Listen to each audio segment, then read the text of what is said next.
All right. It's almost 7 o'clock, which means it's almost the time at which I'm supposed to go live. But I thought I would go 1 minute early in case, I don't know, there was some kind of disaster that needed exactly 1 minute to be averted. So, welcome.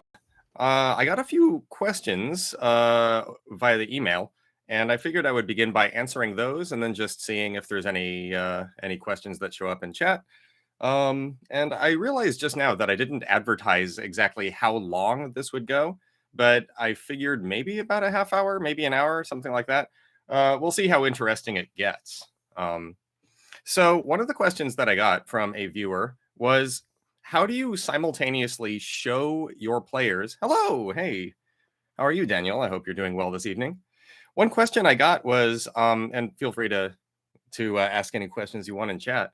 One question I got was, how do you show your players the world, so to speak? Show them the entire world map, give them the feeling that they can explore, but at the same time direct their movements, right? Like, how do you do both of those things? They're kind of contradictory things. Oh, that's good. I'm doing good too, or I'm doing well. And I thought of 4 different ways that you could do this, right? One thing that you can just do is tell your players where to go. I mean, that's not, not as straightforward as like walk over here, but you have NPCs and they can communicate destinations and quests and needs to the PCs. So one thing is just, you can show them the whole world, but that doesn't itself tell them where to go, right? Another thing that you might do is just label certain things on your maps. If you give something a provocative label, right? If you just say like gloomy peaks or something, that can already make players want to go there. Oh, cool. Yeah. How do I come up with my video ideas? Well, I think of what things would be really, really awesome to DM. I think, for instance, I'm writing an adventure now, which is basically a version of The Shadow over Innsmouth, the H.P. Lovecraft story. Only instead of having a community that is related to the sea in that eldritch way, they're actually related to the sky. And so there's this high sort of up in the mountains, right? This mountainous village way, way up and altitudinous peaks. These people put on Icarus-like wings, enchanted wings, and they fly up into the cloud layer and they catch birds and stuff, and then they come back down. And the adventure begins when one person flies up there, a youth from the village who's not supposed to be flying, and he comes down and announces that he's met new gods up there. And he demonstrates that these gods are real with new sorts of weird powers. And it turns out that he's actually interacting with extraterrestrial life, and they don't mean humanity well. And things sort of spiral out from there. It's kind of like a cosmic horror, high fantasy setting. But I guess I think about like what would be a very fun adventure to run. I love running adventures. I'm a forever DM, and I love it. And I just think like, wouldn't it be fun to present players with this, or wouldn't it be fun to present players with that?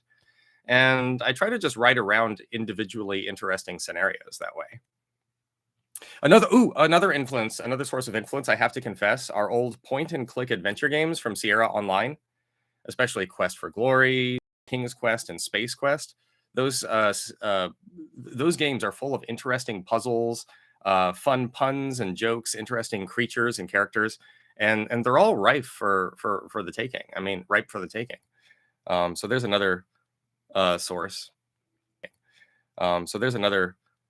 Source. Other sources of ideas, I guess, playing through video games or watching films. Sometimes you'll watch a film and you think this would make an amazing D&D campaign. For instance, there's a film called Black Death.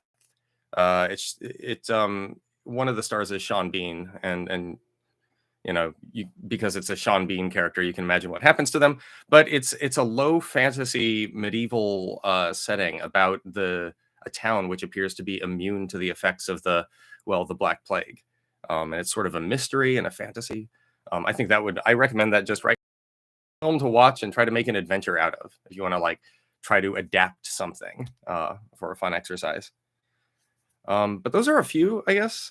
My own imagination of what would be cool to run, and some old video games like point-and-click adventure games and just other popular media.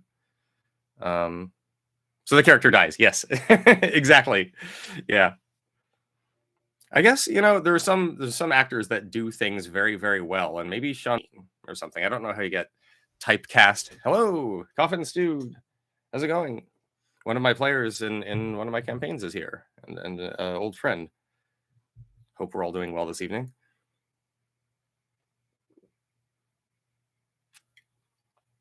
I absolutely love ginger ale. Absolutely love it. Favorite beverage. But yeah, how do you show your players a map, right? And say, behold the world. And at the same time, actually kind of direct them. Like, and I mentioned one, you can just tell them with NPCs, like, help, we need someone to go to that castle, right? That's one thing you can do. You can also give the label, give the locations on the map enticing labels, right? The Forbidden Peaks or whatever. And that would make the players interested in exploring them. Or you could do what old cartographers would do in the Dark Ages, right? When they would draw monsters on the map, right? If you draw a monster on the map, if there's a monster there, I guarantee the players will be interested, right? They'll at least want to get closer to the monster, get a view of the monster. What's the monster doing on the map? So if you just draw a monster wherever you want the players to go, you might end up sort of moving them in that direction. There's also just the good old-fashioned road, right? Like another way that you can guide players' movement across a map is just make the terrain really difficult and really dangerous, except for on the road. And then, just wherever the road goes, that's where they're going to go, or likely going to go. You can at least suggest and reinforce certain travel decisions by just the presence of a road. So there's another way to show players the entire map, and also kind of direct their movement is just use roads.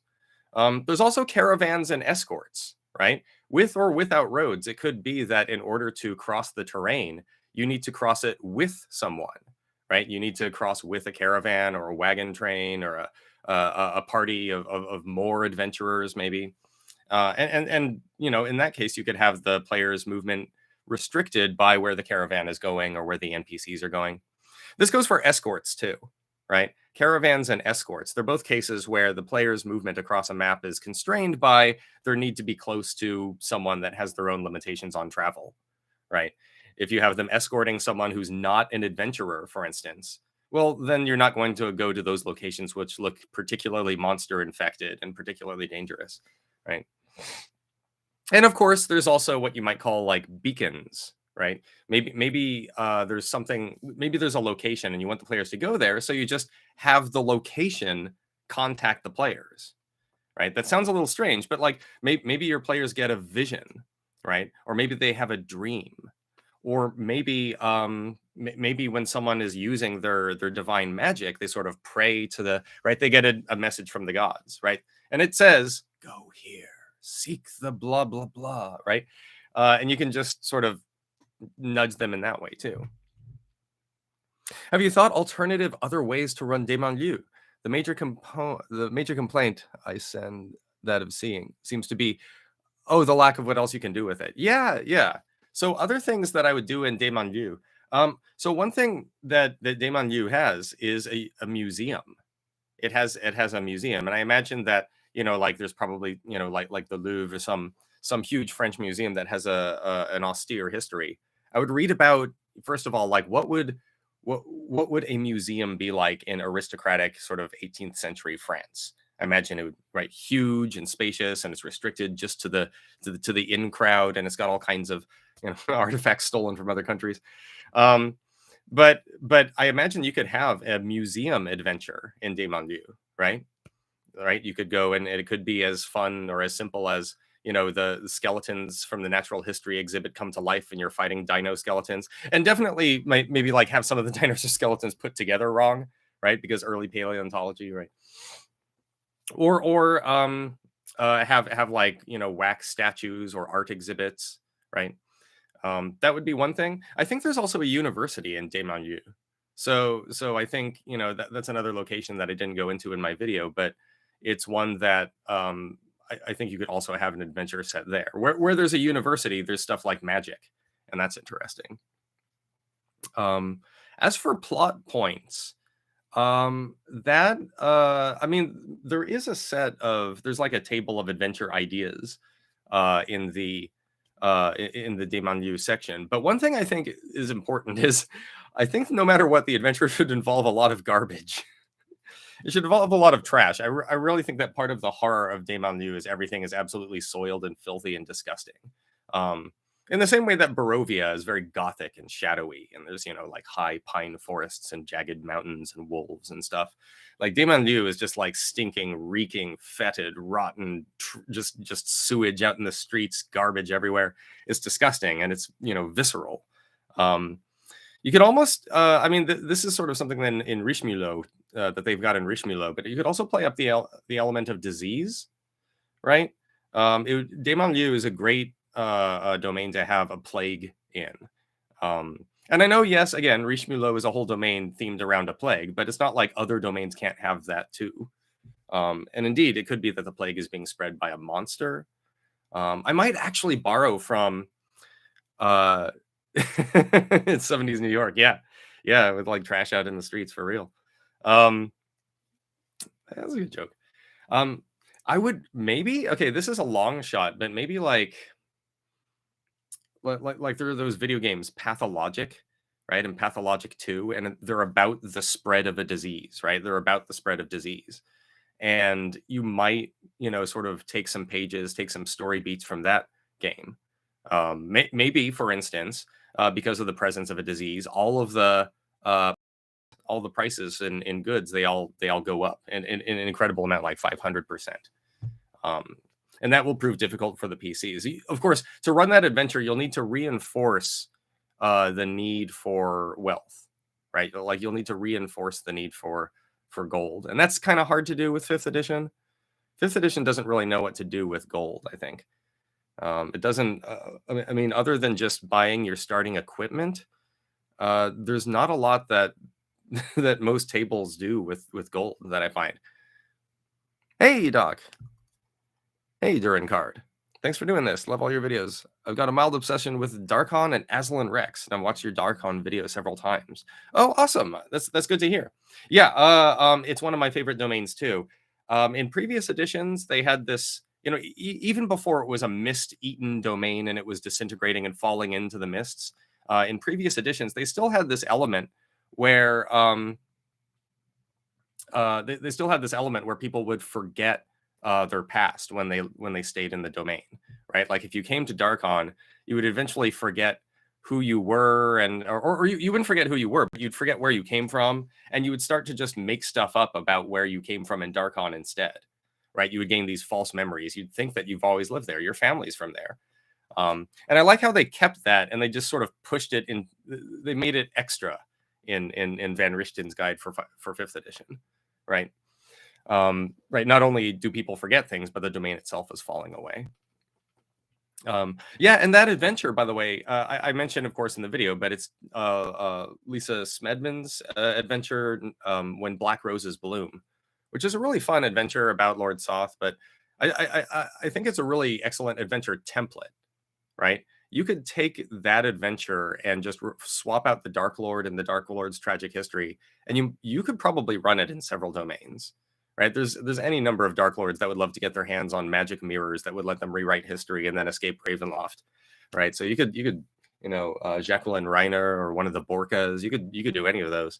But yeah, when I think about 5th edition version of the 5th edition version of Darkon, I think of the story, especially. Right? It's misty, it's high fantasy, but there's this eldritch terror that's eating away at everything, the nothing. Ooh, castles tie parties down a lot. Yeah, like a ship. I like the implications of the goal of saving Darkon to essentially preserve the life of prisoners who are tortured along with Aslan and who can't escape. Yeah. Well, technically, the Red Death is in Dementlieu. Yeah, that's right too. Yeah, and yeah, that's a good point. Yeah, I think like there's also the idea that the Dark Lords, they deserve their punishment, right? It's not just that if Aslan escapes from Darkon, all these innocent people who live there are going to die. It's also that Aslan shouldn't escape punishment. He's a jerk. He's a horrible creature, and he deserves to be trapped in the domain that he's trapped in. I like the idea that we're supposed to feel like a tiny bit of sympathy for the Dark Lords, right? Otherwise, they wouldn't be tragic. They'd just be, one-dimensional villains. But it's important to make sure that they're not too sympathetic, I think, when you run a Ravenloft domain. You want your Dark Lords to be a little sympathetic, but not too sympathetic. So I think also, like, not only is it good to save the domain and all the people who are in it, but I also think it's really good to punish Hazelin. Yeah, the Red Death is in Dementlieu. What was my first campaign? Oh my goodness. Okay, so I'm surprisingly sympathetic to Akira. Oh, to Onktapot. Yeah, mummies are very romantic. My first campaign when I was a kid as a player, I was in a Dragonlance campaign. Only I didn't know it was a Dragonlance campaign. I didn't know anything about D&D. I can't even remember what sort of character I created. I think I had a fighter or something. We played for like 2 sessions, but I was just fascinated by the idea of it. Stop loving the monster. Yeah. Yeah, and romancing Strahd is a problem. The first campaign I ran for 5th edition was Curse of Strahd. Curse of Strahd. The first campaign some silly stuff right now. I'm running Spelljammer and I'm running Hekna, which is about as silly as Ravenloft can get. And yeah, romanticizing Strahd is a bad idea.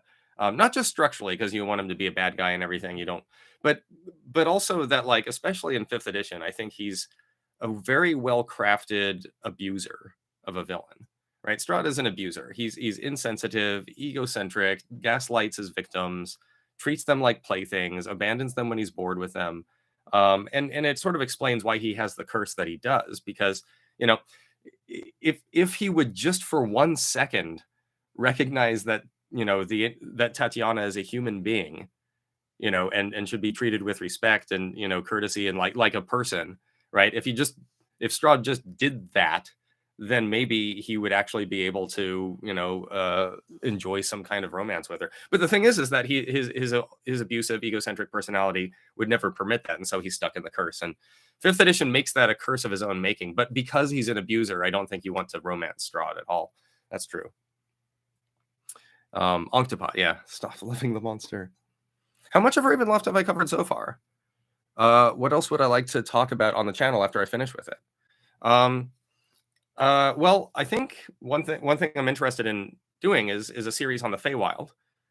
In the same way that I've been doing a video about this particular Ravenloft domain and how to run an adventure in it and which sorts of media can influence your thinking about it, I'd like to do that with a bunch of Feywild domains. I've been designing some Feywild domains. There are a lot of different potential ideas for whimsy, and I don't just mean like Oz and Wonderland from Baum and Carroll respectively, but there are other sorts of fairy tale ideas that you might take and exaggerate and turn into a theme for a whole Feywild domain. So I was thinking maybe after I cover all the Ravenloft domains, if I'm still doing that kind of thing, it would be neat to do a series on the Feywild. Maybe if there's interest. Of course, I also steer my content for whatever fans request, or I try to. I do have a long list of the. Basically, I plan to cover just about all the Ravenloft domains. But after that, I thought maybe the Feywild, unless there's something else that I should be covering. I've watched Jordan the PH's Silence videos about Dark Space. He mentions the desire for Ravenloft Spelljammer crossover, and I'd love that. Yes.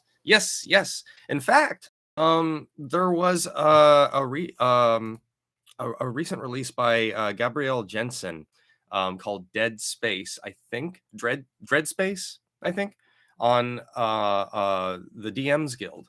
It looks very, very good. I've just glanced through it, and I plan to do a video reviewing it.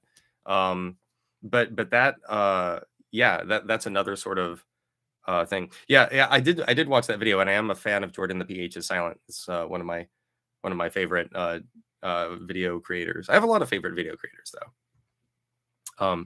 His videos are very good. Yeah, I really like the idea of there being Ravenloft Spelljammer crossover stuff. That basically sci-fi horror. I really think Van Richten's Guide does a service for Eldritch horror in the Dread Realms, right? We've got Clore and we've got Blutspur, and those are both, you know, sort of Lovecraftian. Agreed. He's not Daddy Strahd. His lore. Hey, Flutes. I love your channel. He's not Daddy Strahd. He's Flute's Loot is a great channel, by the way. Go ahead and subscribe there too. His lore even talks about how he wasn't great to look at and how he thought he was too old and basically dead since a young woman didn't love him. Yeah, that's right. Yeah, if you read Strahd's diary, even in the 5th edition one in cursive, yeah, like he, he's lamenting that he wishes he was like young like Sergei and how he's an old, grandpa. And I think that Tatiana called him uncle, right? Or something like that, like an endearing family term. I'd love to see the pirate Ravenloft Lord. Oh yeah, the Seas of Sorrow.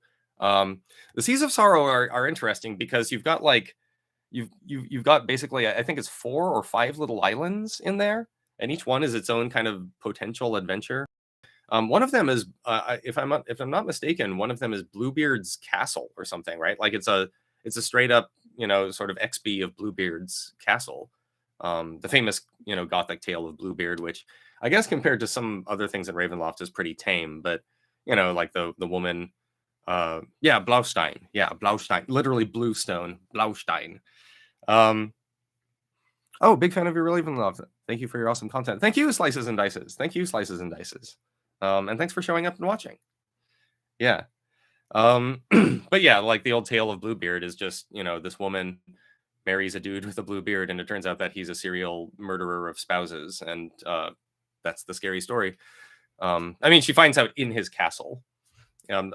Basically, the story is retold with a twist. Basically, the story is retold with a twist in Guillermo del Toro's Crimson Peak, if you ever saw that. It's not a very good ghost movie, but it is an excellent adaptation of. I mean, I love him in there, but it's not like if you're looking for like ghosts and spooky monster horror, you're not going to get it from that movie. But it is a very faithful and beautiful adaptation of just Bluebeard's castle. Yeah, he's horrific in a real world way. That's a good point, Mr. Naza123. And hello. Yeah, Bluebeard is much more sort of like grounded, low fantasy, realistic serial killer type horror than, like more, I guess, more germane to like slasher horror, than Barovia or Darkon, for instance, where you've got like unicorns and witches and stuff. But yeah, in addition to covering the Feywild in the future, I think it might be fun to. Oh, who's my favorite Dark Lord? That's tough. That's very, very tough. I have to say Strahd, just because he's the most fleshed out and the most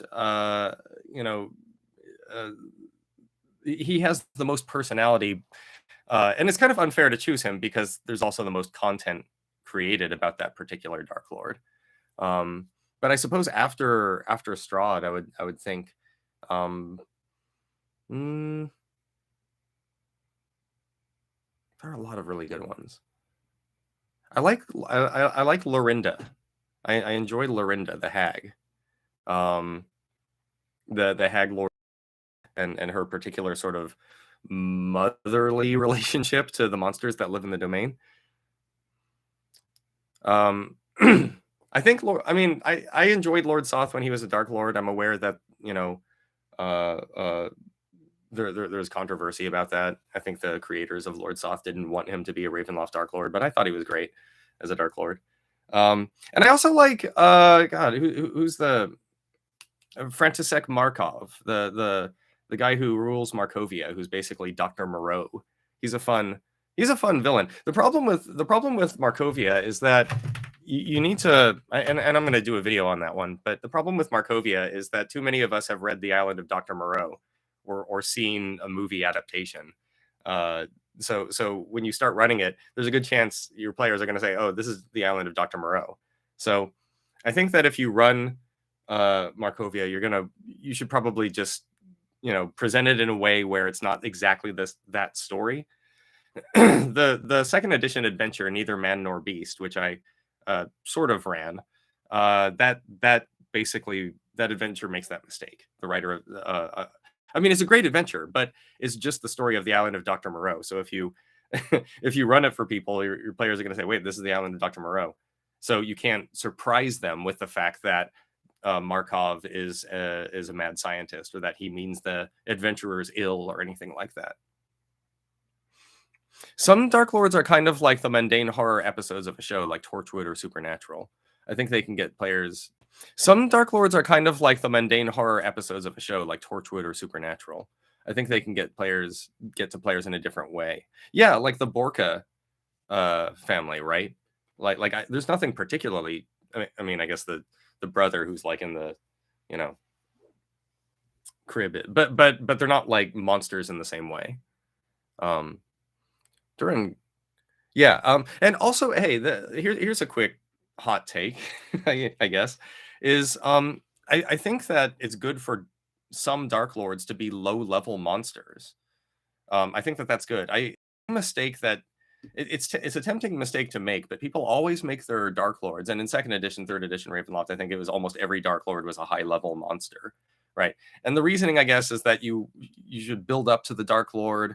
The Dark Lord should, you should encounter them mostly at the end or face them at the end, and by that point you're a higher level, so they should be a higher level.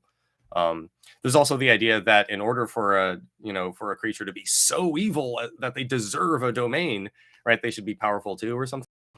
I disagree. I think in fact it's very important that there are low level Dark Lords, because there are certain types of adventures that can only be run at lower levels. And those adventures are often cool when they involve a Dark Lord, right? Like, think of a murder mystery. A murder mystery is really cool, but it's very hard to run for adventurers who are level 15, right? Once you have the ability to read minds and compel other people to tell the truth and to, look into the past and do all kinds of, high fantasy stuff, it's very hard to run a murder mystery. A murder mystery is much easier to run if the characters are level 1, right? But what if you want to run a murder mystery and you also wanted a Dark Lord in it? Do you have to throw in your, CR 35 Dark Lord in the murder mystery for level 1 PCs? That seems a little off, right? And so I think it's nice that there are, certain Dark Lords in Van Richten's guide where they're either not given a stat block, or their stat block is just a monster from the monster manual, and you can sort of change it how you will. I think some people said that was like I think some people said that was like, lazy writing, that they didn't give us a stat block for each Dark Lord, but I disagree. I think it's important that some Dark Lords have low CRs. Have I homebrewed any Domain of Dread? Oh my goodness, I've missed a few comments here. This is great. By the way, thanks everyone for watching and tuning in. Very grateful for every one of your views and your participation and your comments and all that stuff. Have I homebrewed any Domain of Dread? I have not. I've written some spooky adventures, but I haven't come up with my own domain. There's so many excellent domains that are already existing that I didn't, I didn't feel like anything was really missing that I needed to fill in. I've made some spooky settings, and I guess I'm kind of, you know what? Let me take that back. One of the things I'm doing right now, and I'm actually designing a tabletop RPG. It's not Dungeons and Dragons. It's its own kind of thing. And I'm going to play test it in February, but its content is very closely based around the King in Yellow mythos. The game is called Holly, The Shores of Carcosa, and it started out as a cipher for the game Heart by Rowan Rook and Deckard. I was like, oh, let's play Heart, but we'll change this and that and this and that. And pretty soon all the changes its own sort of thing. So actually, I guess I have come up with a domain which is based around the King in Yellow. The idea is that, at least in the way, in my interpretation, in my take, the King in Yellow is a work of art that gets performed at various points throughout human history. And when it's not always called the King in Yellow, but it's always some work. It's either a play, or sometimes it's a dance, sometimes it's a psychedelic experience, but there's this work of art. And if you perform it, you are abducted into the accursed play, into the fictional world of the King in Yellow. And this is sort of a strange monster haunted realm that's a kind of parody of the real world.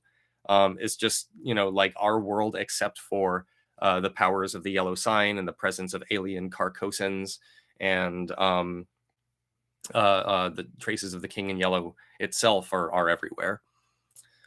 So there's, And in particular, my game is, sort of based on the idea that there's 8 specific periods in human history where the King in Yellow has interrupted humanity's progress, and the setting is sort of a parody of those specific 8 periods of history. Let me go back and see what some of these. I'm playing a Hexblood Ranger in a Witchlight campaign. Witchlight, I love the Wild Beyond the Witchlight, by the way. That's a really fun campaign to run. And my character is based on my Tempest campaign. Oh, wow, that's really cool. My character escaped from a hag, and his goal is to reverse the Hexblood process. That's a great goal, too.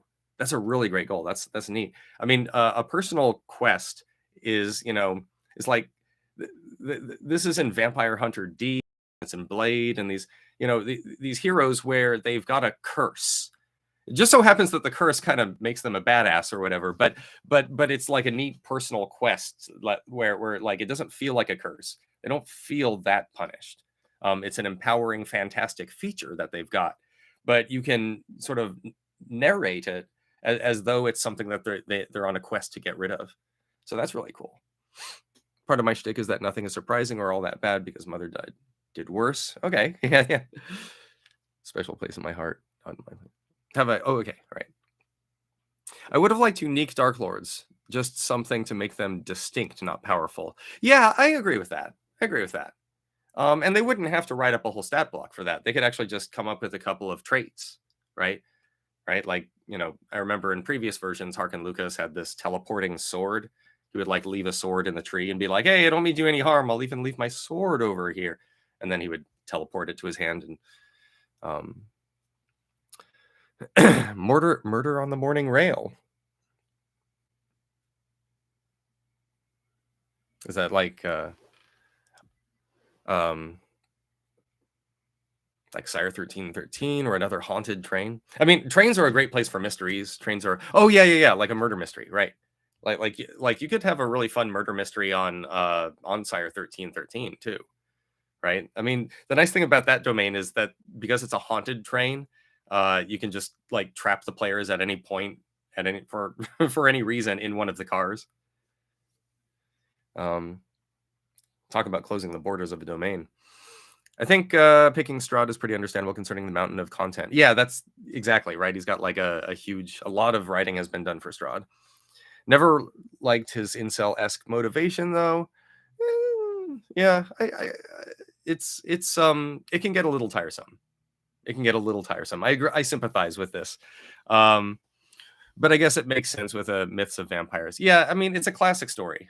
You know what's interesting is that in Bram Stoker's Dracula, the titular villain does not have a love quest at all.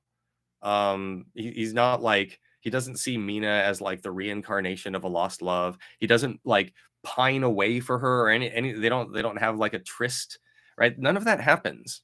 But it happens in Francis Ford Coppola's film Bram Stoker's Dracula, and that sort of became famously part of the Dracula mythos. And I sometimes wonder, did Francis Ford Coppola, like, did he play in a Ravenloft campaign or something? Because the way that he tells the Dracula story, it's not Dracula, it's Strahd, right? I sometimes wonder that. Sounds fascinating. Oh yeah, thanks Flutes. Great concept. I've heard of the King in Yellow years ago from a YouTube lore video. Yeah, I think Tale Foundry has a pretty good overview of some of the spookier stories from the King in Yellow. And Tale Foundry is a pretty cool YouTube channel also. The headcanon of the morning, that is, they somehow captured a dark power. Oh, that's a cool headcanon. I don't think, I mean, it's all in the somehow. don't give too much detail to that, right? Because one thing, or at least in my opinion, it's important that the dark powers remain mysterious, right? The dark powers should be, inscrutable. You shouldn't. It should even be unclear whether there are multiple powers or a power, right? Like I feel like that's the expression. It's like the powers that be, right? The fact that there are powers that be, it doesn't mean like plural. So 1 power, 2 power, 3 power, right? But that being said, the idea of like harnessing some of the dark power or a dark power or something, that's a very rich idea. you could pin a lot of spooky adventures and ideas on that, and that being the origin for the Morning and by extension Sire 1313 is kind of cool. There's this ongoing debate between it's not so like heated as a debate, but there's a discussion in the Curse of Strahd community about whether the vestiges in the amber sarcophagi in the Amber Temple are dark powers or not. And I would definitely say not. I'm on the not side. Those are not dark powers. They're cool. They're very, very cool. And they, but I don't like Strahd's, metamorphosis to just be explained by like one of those things got out, It seems to be at odds with what he has in his diary too. Stalker, Predator, yes, not really incel. I would agree. Yeah. Yeah, because I think that I think the idea is that Strahd, at least in the way that he behaves, it seems kind of like a misogynist or a little, like in the way that like he doesn't think that Tatiana she's just a thing that belongs to him, right? You could interpret it that way at least. But fair, yeah. But Strahd does get it on a lot, yes. I mean, he has several romantic partners. The content in the module, like the adventure seems to imply. First, I was never sure what to put on this desk. I was like, put something D&D related. But as you know, if I do a Ravenloft video, of course, I try to fill the table with stuff that's related to the domain, if I have anything. King in Yellow is a SCP. I don't know what SCP stands for. I'm sorry that I don't. Have I read Keith Baker's Eberron Ravenloft crossover? I have not, but I'm interested in reading that. That's on my to read list. I hope that I can get to that this winter break. What's SCP? Maybe this is something that I should know. It's just skipping my mind. It's I mean, it's one of the most confusing things to write about because, first of all, there's a real life collection, 1996 by Robert W. Chambers. I think that's right. There's the book called SCP Foundation. Yeah. That's the YouTube channel, right? The Foundry World Tale Foundry. But there's the real life book, The King in Yellow. And then one of the things that book is about is a fictional text, which is a theatrical play called The King in Yellow. And in that play, there is also a being, an eldritch being called The King in Yellow. So just writing about it is like, it you need to be very clear when communicating to your reader, like which King in Yellow you're talking about. Are you talking about the eldritch entity? Are you talking about the fictional play that makes people go mad when they read it? Or are you talking about the collection of short stories about the fictional play, although it's not entirely, only partially really about the fictional play? Oh, SCP is more like a fan fiction collection in a shared universe based around the Foundation. Oh, I didn't know this. I didn't know this. In that case, I don't know whether or how much of the content in that includes King in Yellow stuff. I would look. I'm interested. I'm interested in reading any King in Yellow content. Quite a bit. Quite a bit has been written by Robin Laws. You might know Robin Laws because he designed the Gumshoe system and he wrote that excellent book, Hamlet's Hit Points. Cannot recommend that enough. That's a wonderful book about story beats, and especially if you're a DM or a GM, knowing sort of how to manage your story beats, up beats and down beats, and how to use those in an entertaining way. Hamlet's Hit Points is a really great book, just all about that. I wonder if I've got it within reach. I guess I don't. Up on the shelf somewhere there.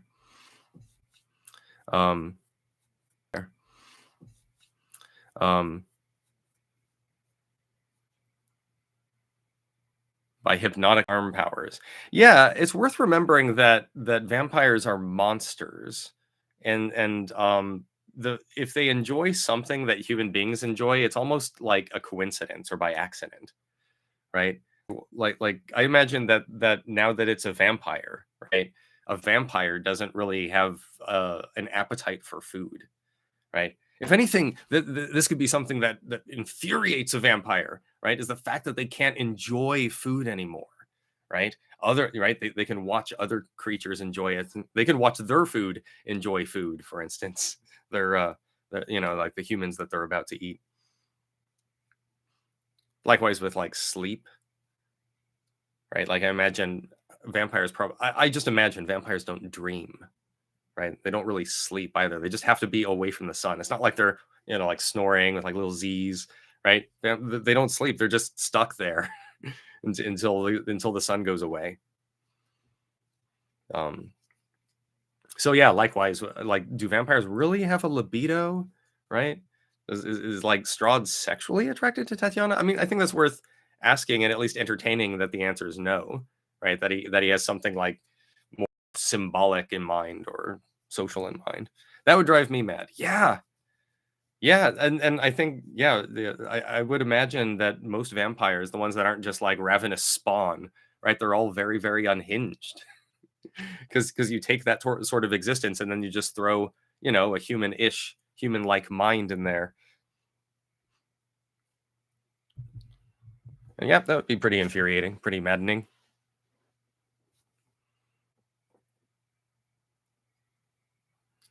But so I'm running Hekna by Hit Point Press. It's taken a while for the physical book to be printed, but the digital PDF has been released to Kickstarter backers. But Hekna is, for all intents and purposes, a Ravenloft domain. I mean, it's not, trademarked, right? It's not associated with those, copyrighted trademark terms. But like, it's this dimension of a monster haunted, ghoulish, bloody circus, full of clowns and like lots of killer clowns from outer space vibes, right? There are clown monsters, cotton candy monsters, popcorn monsters, all kinds of circus themed monsters that are, and there's all these different locations in the in what's called the Revelia, the carnival. And like a like a Ravenloft domain, Hekna also has a Dark Lord. In fact, the eponymous character Hekna, who's this weird clown fiend, this sort of jester prince. And he's sort of tortured and has kind of the structure of a Dark Lord narratively too. Oh yeah. I'm glad some other people have played Hekna or they've got the PDF.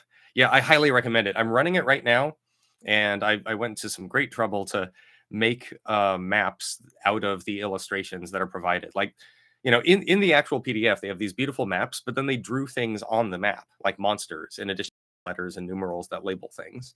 And so I used, sort of graphical editing to erase all those and to so I'm using I'm using tokens and maps on Roll20 that have official art from the Hekna module.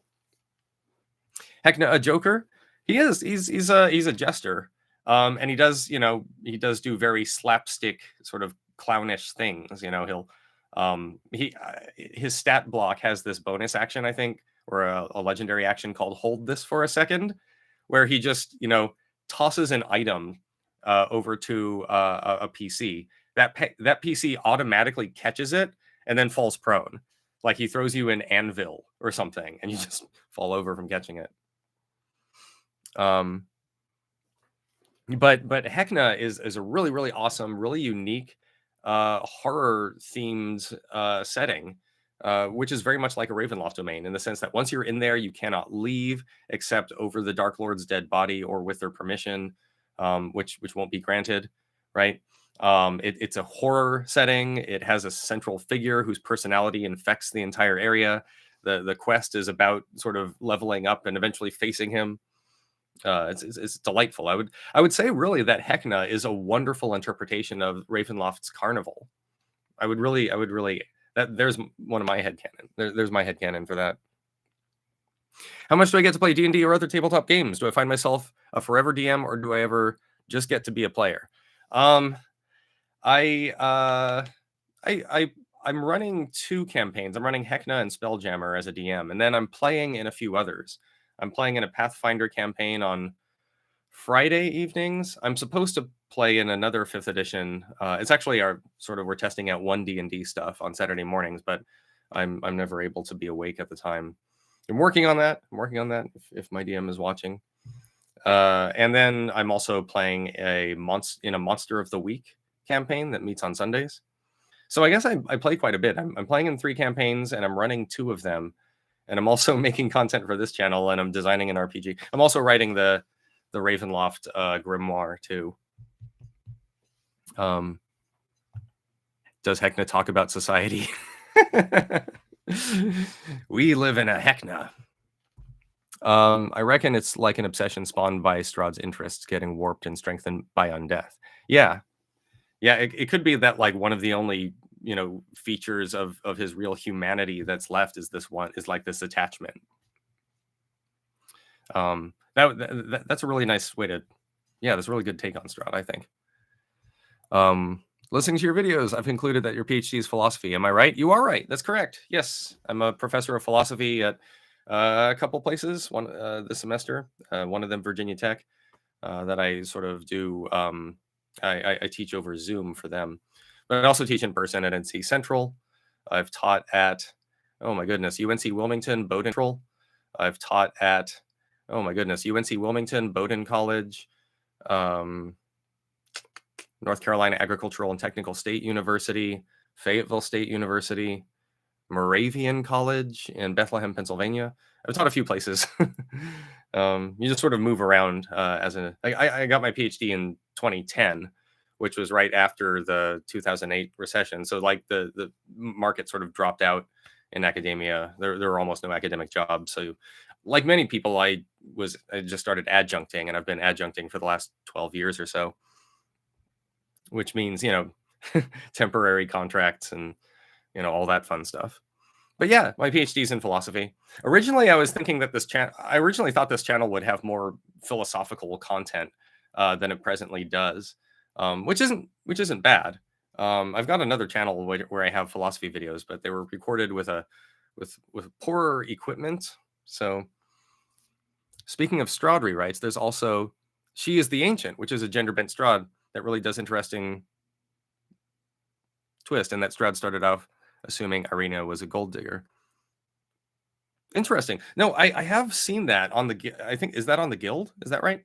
I think I've seen that She is the Land or She is the Ancient, and yeah, that's a really cool idea. It's an interesting idea.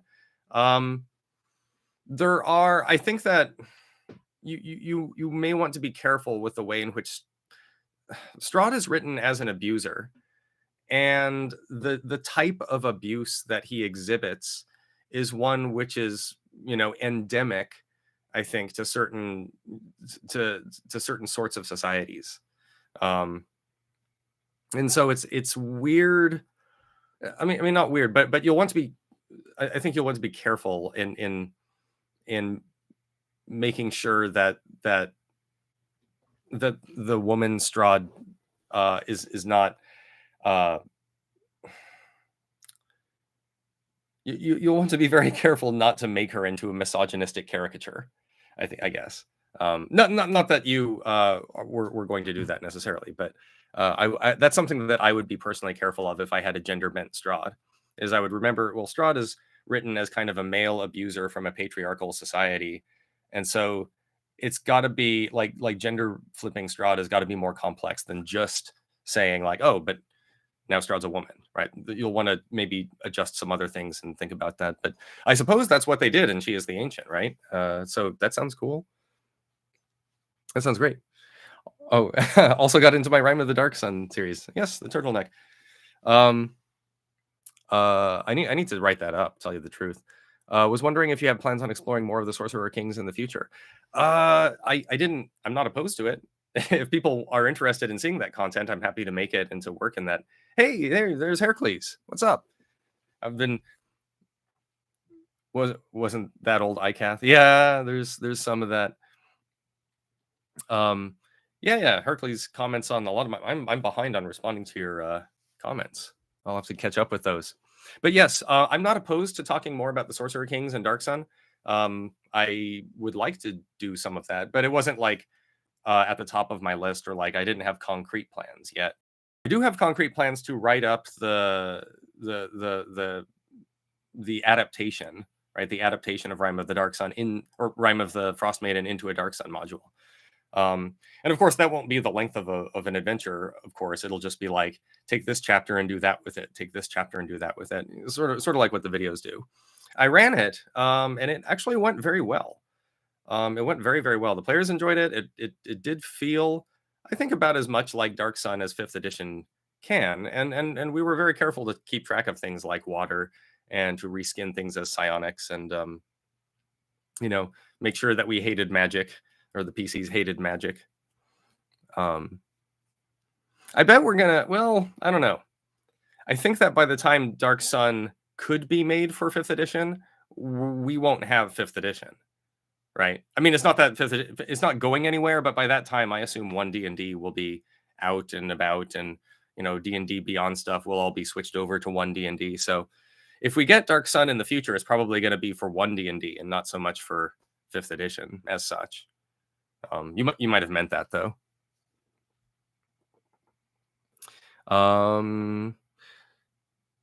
They're that new Frankenstein Dark Lord. Oh yeah. You know what? I need to. Yeah, that's Lamortia. What's her name? Victa. It's just now escaping. I'm gonna look it up. Mordenheim, Lady Mordenheim.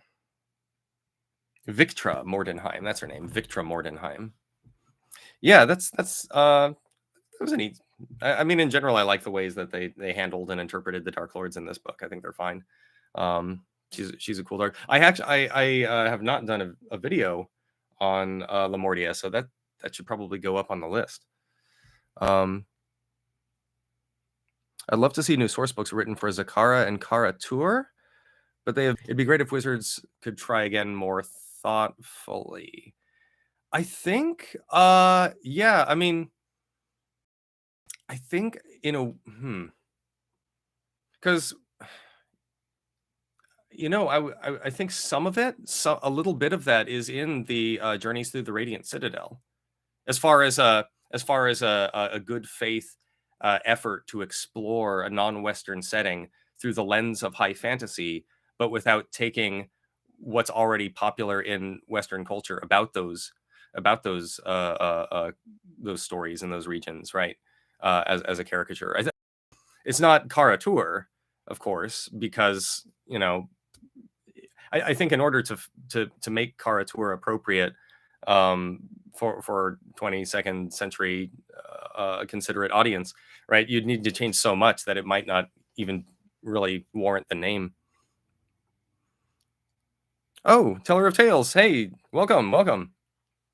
I wonder what domains do you prefer, the old version of, and which ones I prefer the new ones of, asks Heracles. I guess the old one, the domains which are such that I prefer older versions of them are mostly domains that don't exist in the new version, right? Like, I thought Scythicus was a fun domain. It was just sort of like, grim dark Kryn. It was a Dragonlance domain. That was neat. I know that there's some kind of I think there's like a trademark issue or something with keeping Lord Soth in the Ravenloft thing. But I liked Scythicus. That was a really fun domain from 2nd edition and 3rd edition. It was even cool when they took Lord Soth out and they put Azrael Dak. Is that his name? The Werebadger dwarf. I love that character. So the murderous dwarven Werebadger that has the bone white mutton chops and sort of the stripe on his head. I've just taken that character and just put him for fun in several of my campaigns. It's just fun to have in there. The murderous Werebadger dwarf. Other domains from 2nd edition that were really fun. I mean, yeah, I think the ODRA, the second edition of ODRA was great. I love that one too. I mean, I love all the 2nd edition content. Oh, for instance, the Shadow Rift. There you go. There's a domain that I absolutely loved that we don't quite have in 5th edition, is the Shadow Rift. It was a fun mashup of Eldritch horror with the Fae. It was a mashup of Eldritch horror and like fairy tales, right? Because you had this land of like elves and pixies and sprites, and there's a feud between the Seelie and the Unseelie court. But at the same time, there's this dark presence called Gwydion, this Cthulhu-like entity that created the Fae, originally created them as slaves, and it's like pressing against the boundaries of their reality and trying to come in. And Gwydion is the Dark Lord of the Shadow Rift in older editions. Yeah. So yeah. Okay. Azrael Drac. That's it. Okay. Oh, thanks, Teller of Tales. Yes, and welcome. Using Domains of Dread campaign tonight. I'm using your guide to Bloodspur. It's going superbly. That is great to hear. Yes, I need to make sure that in future Domains of Dread that I cover, that I adapt actual maps and materials from these other modules. Because that's, otherwise it's a lot of work. This is part of my methodology, and I'm borrowing here from Sly Flourish. I'm such a lazy DM that I borrow Sly Flourish's method of being a lazy DM. That's how lazy I am. A part of my methodology is to take cool maps from other modules or cool narrative bits and just repurpose them. And I'm gonna try to do more of that. Recent Ravenloft videos, I've just been kind of doesn't have quite as much there. I'll take a map or two, but I have a ton of Bloodspur stuff if you want to use them. Yeah. There's a, I think the name of the second edition adventure is called Thoughts of Darkness, and that's a adventure that's set in Bloodspur. That's got some maps and adventure beats. I think the major plot of that adventure is that there's a vampire Illithid. I think that's the plot, right? It's just that there's a vampire Illithid. Stop it, I think. Or I mean, as always with second edition Ravenloft adventures, you just sort of get whisked there by the mists, and the fact that you're there is the problem. Oh, I was surprised that the Shadow Rift wasn't there, since it would be 100% a perfect connector between the Feywild and something like the Witch. Yeah, that it is. Given the fact that there are explicit interactions between the Feywild and the Shadowfell, for instance, the carnivals crossing paths, you wonder, where did they cross paths? Was it like in the material plane? Like they both showed up and they're like, "Oh, this is awkward. I'm supposed to be the carnival. I'm supposed to be the carnival," right? That's a little silly. But you're right. The Shadow Rift would have been a really cool domain for that to happen, and it would be like the border between the Feywild and the Shadowfell. Yeah. I think it's really important to remember too that I was going to do a video on this, that like the Feywild can have undead creatures, and the Shadowfell can have Fey creatures. But what's interesting is that Shadowfell Fey and Feywild undead are very, very different from their counterparts, right? Undead are normally horrible, ghoulish, monstrous things, right? Especially in the Shadowfell. But when they're in the Feywild, I imagine like those cheerful, singing, dancing skeletons from the Ghost Bride, like I imagine, that character from Acquisitions Incorporated, that skeleton. They're like, it's a skin condition, right? Like that's a Feywild undead creature, right? And meanwhile, like the Fey that are in the Shadowfell, Fey that are in Ravenloft, I assume that they're like, like the Tooth Fairies from Hellboy 2, right? Like they're just horrifying. Some of this was in the Shadow Rift module too. They had some really scary takes on the Fey. That's cool that you have a campaign that's based in Bloodspur. I'd love to play in that. I got introduced to your from Sire 13 video. Hey, welcome, John. I'm curious, what do I think of the Eberron setting? It's really neat, but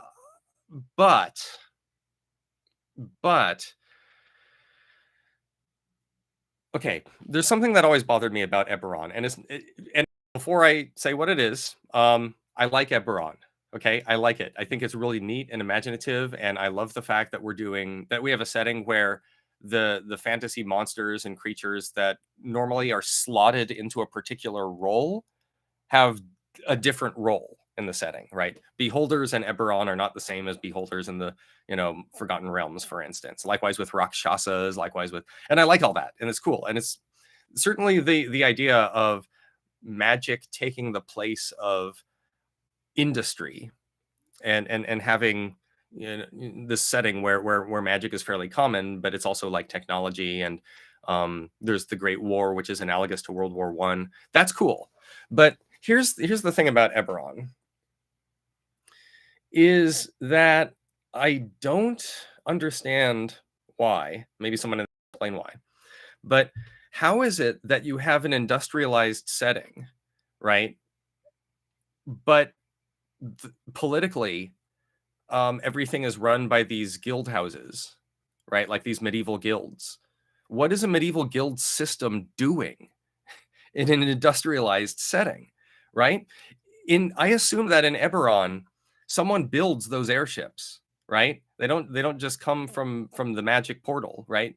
And so there are factories or foundries or big workshops, right? Basically industrialized work sites where people build those airships, right? And if you have a big industrialized work site where people build airships, that means that people are showing up to work to use machines and then going home away from the machines that they use, right? So those people are going to be wage earners, right? So Eberron is going to be a setting where people have jobs, they earn wages. That means that they're probably paying rent. That means that they're probably shopping for groceries, right? Now, how do you have that whole society, but it's run by medieval guild families? What? That makes no sense to me, right? That type of society, right? That type of society would have class tensions that a modern industrialized society has, right? There would be a political formation that is in the interests of wage earning people, like union stuff. And there would be similarly organizations that are based around strike breaking and exploitation, right? It would be like actual mid 20th century, where you had the politics of the left and right and the class struggle and all that stuff. Why isn't that in Eberron? Why is it a guild system? A guild system? So there's my confusion with Eberron, right? Is if it's supposed to be analogous to post-war intrigue, where's the modern politics? Where are the unions? Where are the socialists? Where are the black shirts? Where are the right? Is it that Wizards doesn't want to get that political? Is that what it is?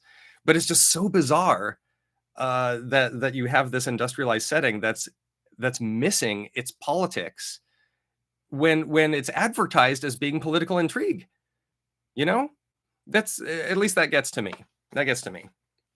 Unions became guilds. Okay, maybe is that what it is? Is that what it is? That sounds like Mike. Let me catch up with the chats. Oh, okay. So people are explaining some things. All right. So there are dragon marks necessary for a lot of the tech. Okay. So medieval guilds are different to modern. Okay. More like megacorps run by magical bloodlines. It's like Hercules says. Okay. All right. So the more that these ruling institutions sound like megacorps, the more that seems to jibe with me. I played in part of an Eberron campaign, and I guess that wasn't. I guess I didn't pick that up. Maybe it was communicated to me and I didn't pick it up. But that Eberron is clearly the sort of society that would have corporations, and those corporations stand in tension with like workers' organizations or whatever, right? Like a modern, like kind of like real life sort of, right? That's what you would expect from an Eberron setting because it's an industrialized one. So yeah, the more that the game's world looks like that, the more I think it would, I guess, make sense. But I didn't see it doing that at first.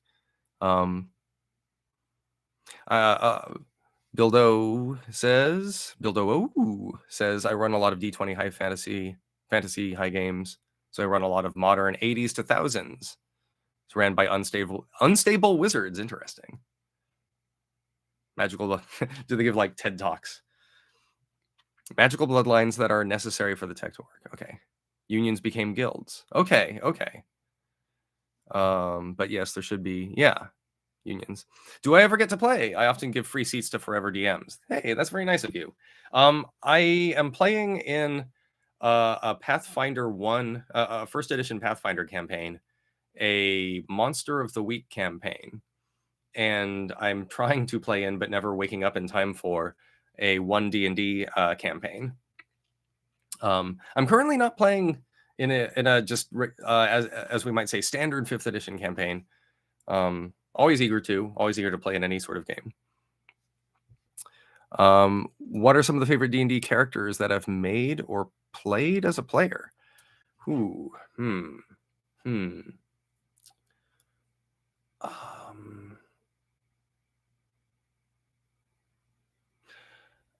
I played a halfling monk named Parl, who got shot in the face with a ballista and ended up needing to wear a mask wherever he went. And that was my take on the what's the plague doctor subclass, the Way of Mercy, the Way of Mercy monk. The Way of Mercy monk was very fun to play. I think if I replayed that character, I'd probably do my stats a little differently. Probably have 2 dump stats and then max out Dex and Wisdom. When I played him, I maxed out my Dex and my Wisdom was so-so. But if your Wisdom is so-so, then your stun DC is relatively low, and so as a result, I was a monk that didn't stun, and that's a missed opportunity. But it was a fun monk to play and a very fun campaign. It was Princes of the Apocalypse, and it was a very sort of it was a leisurely campaign that had bouts of rigor and terror. It's like trench warfare, right? There are long periods of ease and then sudden periods of extreme terror. Thanks for the question, Teller of Tales, and also for Bildo, and for Heracles, and for all these. Thanks. What are the dictors? What are the dictors? Dictum, to say. De dicto, of what's said. My dictum, a dictionary, is a book of dicta. The guild bloodlines can't own land, so they aren't landlords, but they have a lot of power. Okay. Oh, interesting. They can't own land. There's a question about the Eberron settings. Who owns the land? Are there landlords? What do they? I mean, has society progressed well into high industry without enclosing the commons? That seems weird. But who knows? It's fantasy. You can do these things. Yeah. I am busy as all get out, but comment that on one of my videos, Bildo, and I'll make a note of it. And per absurdum if I have if I have some free time. I'm playing in a Spelljammer campaign right now. What do I think of Spelljammer, the new one? I am running Spelljammer. I'm not running the adventure. I'm not running Light of Xerxes because I read through Light of Xerxes and I thought that's neat, but it wasn't what I wanted to do. I am instead running a Spelljammer campaign, which is a pretty close adaptation of the Sierra Online point-and-click adventure game Space Quest 5. Space Quest 5: The Next Mutation. I'm running. I basically took that. I took old watercolor art from it, and I made maps out of it and tokens and things. And I'm taking that sort of story and that comedic sort of spoof on Star Trek, and I'm presenting that to my players instead of Light of Xerxes. I think that the new Spelljammer content is, except for the Hado Z, which I justifiably got criticized for that. Besides that stuff, it's all very good. It's very neat. I like all of the player options. I think that they're things that players should be excited about. It's bizarre to me, and I'm not the only one to say this, of course, but it is a little strange that we got these player races, but not really an opportunity to run them in the adventure, right? Because the adventure starts out in a high fantasy coastal, Forgotten Realms town, right? So if you wanted to play as a plasmoid, what are you doing there, right? You can always write something, but the adventure is written in a way where you're meant to start out in a distinctly non-Spelljammer setting and then take off, literally, in a Spelljammer ship from the sea into the stars. And then you get all Spelljammer, right? But if that's the structure, how do you get to... You're just going to be a plasmoid into the Forgotten Realms, I guess, for the first part of the adventure, I guess. That's a little bizarre. So I raise an eyebrow about that.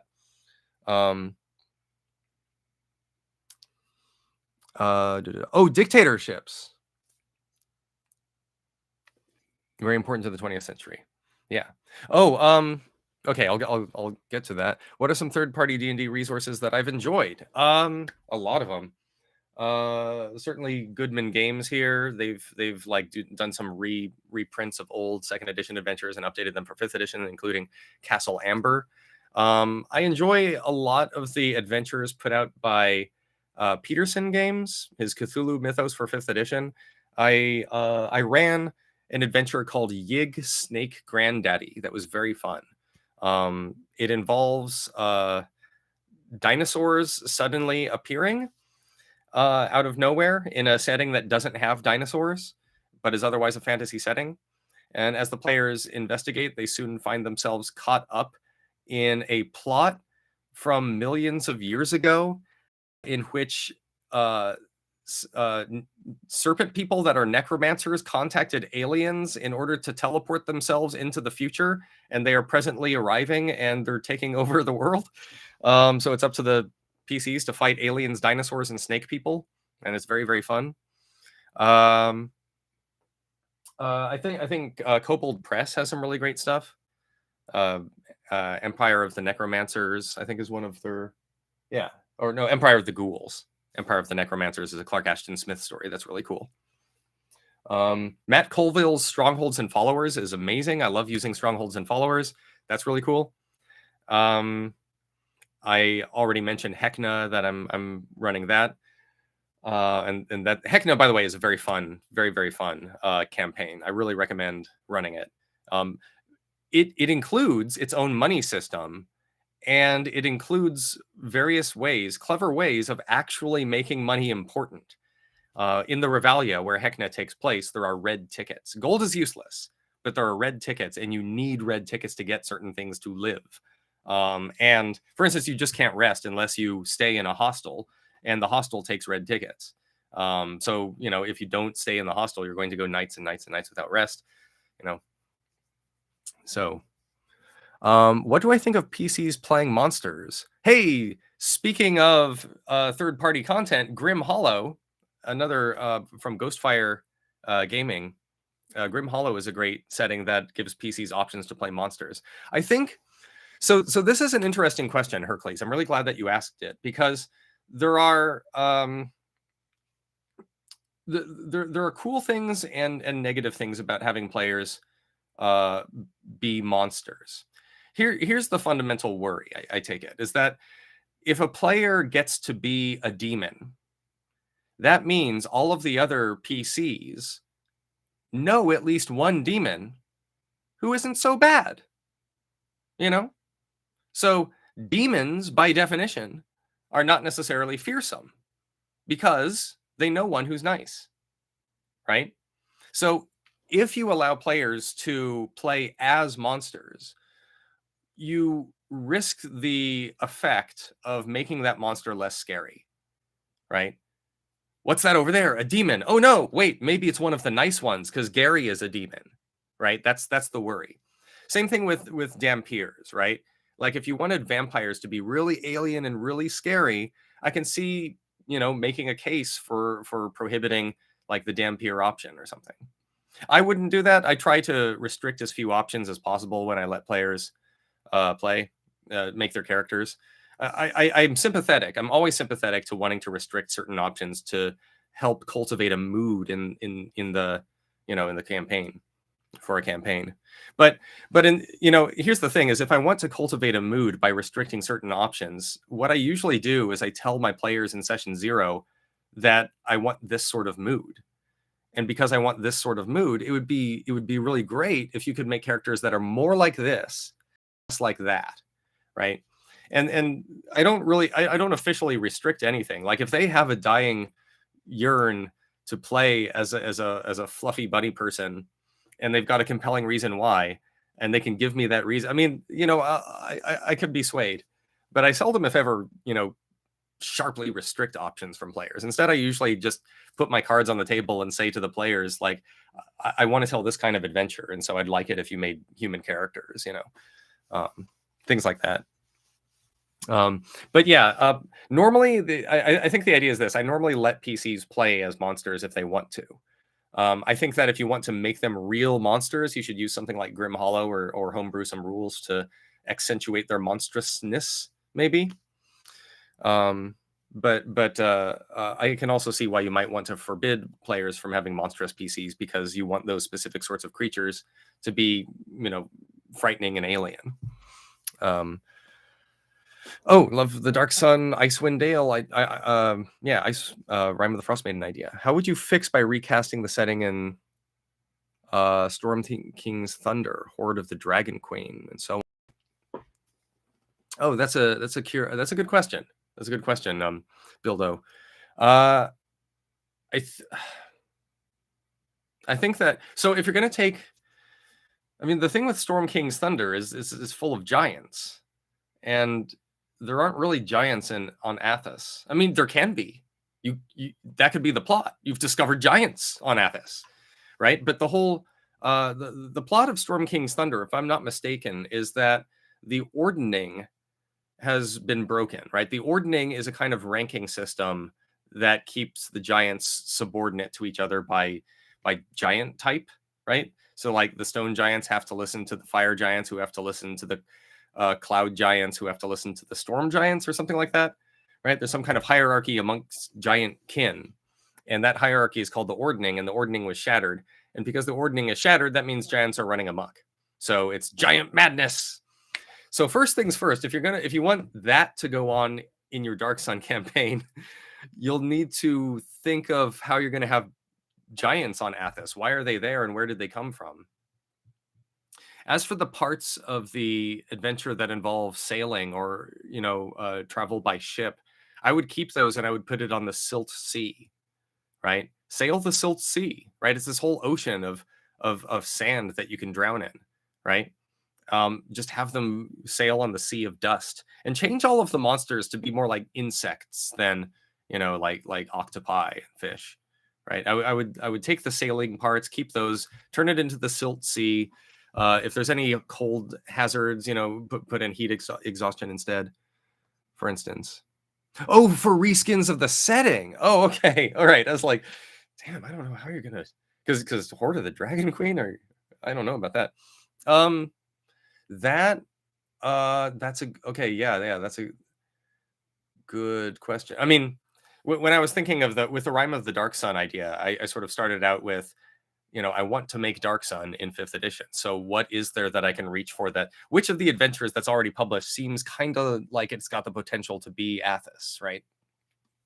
It's interesting. I think the creative process is a little different in the reverse, where you take the module, right, and you're like, okay, so what can I adapt this into, or like what can I make out of this? So whatever you make Storm King's, whatever you adapt Storm King's Thunder into, it would have to revolve around a certain type of monster, and that monster was kept in check by a social convention or something. Ooh, like vampires and the Masquerade or something, right?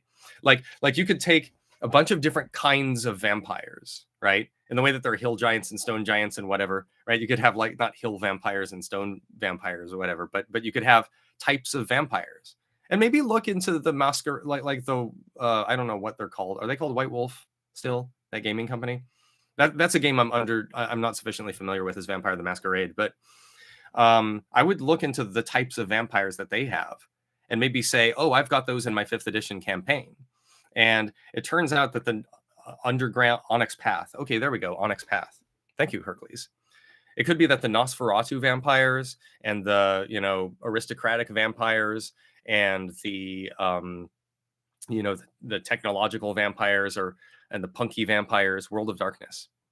Yeah, it could be that there was an ordning amongst those vampires. It's the Masquerade or something, right? And these different sects of vampires, right? They had they had rivalries, but they didn't actually, they didn't war against each other because of the Masquerade or something. But now the Masquerade has been broken, and so all the vampires are running amok, trying to out vampire each other and show which other vampires whose clan is boss or whatever.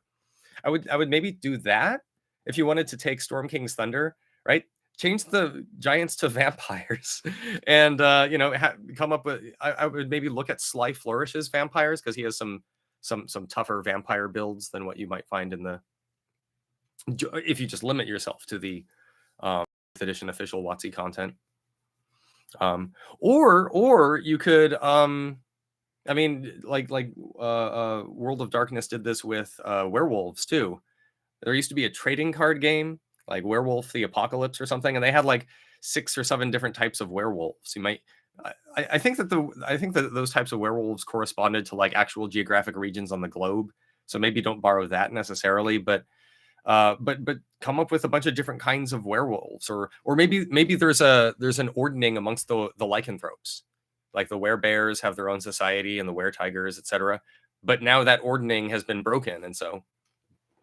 But if I were to take Storm King's Thunder and I were tasked with turning it into another type of adventure, I would begin by changing the giants to some other sort of thing, and then letting the rest of the adventure flow from what kind of activity those monsters would commit themselves, what they would do if their social agreements were broken.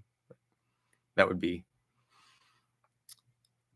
reskinning it as a Theros adventure. Oh, absolutely. Describe all those hill giants as being Cyclops, right? You could keep the stats the same, but make them Cyclops, right? Have other giant like some giant goat-legged Cyclops with a horn coming out of his head, like the Harryhausen one from the old Sinbad movies. That would be cool. Is your Eberron? That's your Eberron game. Oh, well, thank you. Thank you for your compliments. Hey Doc, can't stay to watch, but I want to drop and say hi. Oh, well, thank you, Brian. Thank you. Good to see you, Brian. This side of the screen. Make it a sort of Return of Titans campaign. Oh, yeah, that's really good, Blade. Yeah. Say that if you were going to adapt Storm King's Thunder into a Theros campaign, say that the Titans have returned.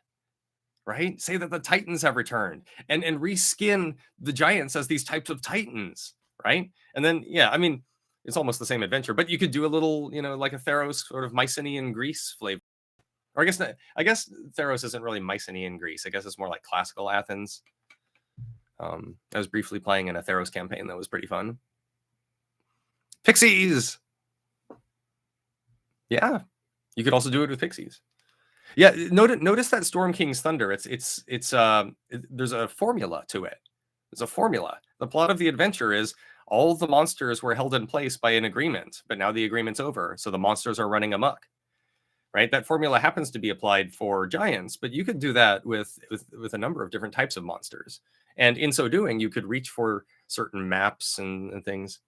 Although, if I recall correctly, the maps in Storm King's Thunder are mostly giant layers. Right, like yes, that's right. There was one campaign where I used the Cloud Giant Castle because that's just a really neat layer from that adventure. So you might want to reach out for other maps, but Old World of Darkness had the different monsters with factions and sub-factions. Oh, okay. Is the new World of Darkness not like that? Is it just I'm a vampire?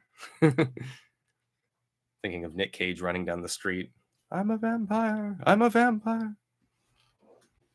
But as for Horde of the Dragon Queen, the Tyranny of Dragons, I have to confess I haven't run that one.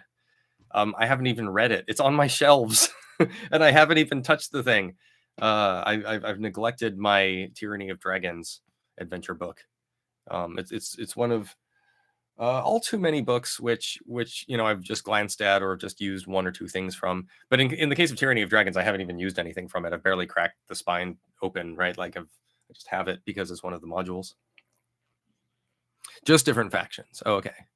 I like the different kinds of werewolves and vampires. That's just a neat thing. Do I ever use Tailspire? I have tried, I think. Is Tailspire. So if you're a backer for the Hekna campaign by Hit Point Press, if you're a Hekna backer, you got access to that adventure on one of these online gaming platforms. I think it was Tailspire. And if it was, then that was a I tried to use it and I couldn't figure it out immediately, so I just sort of gave up.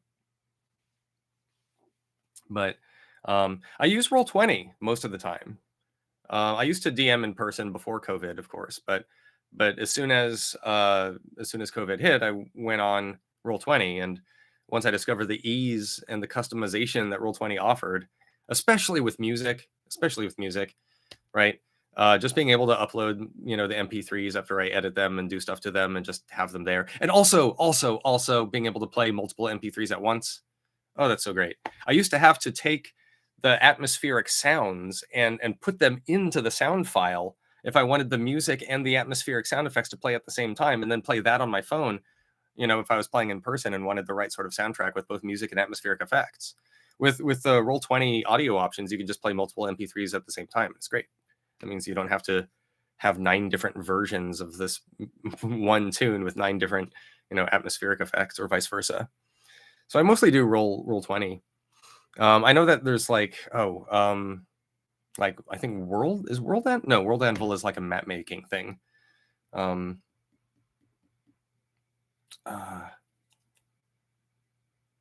There's one that's got like Fantasy Grounds. I think Fantasy Grounds is a online VTT service too.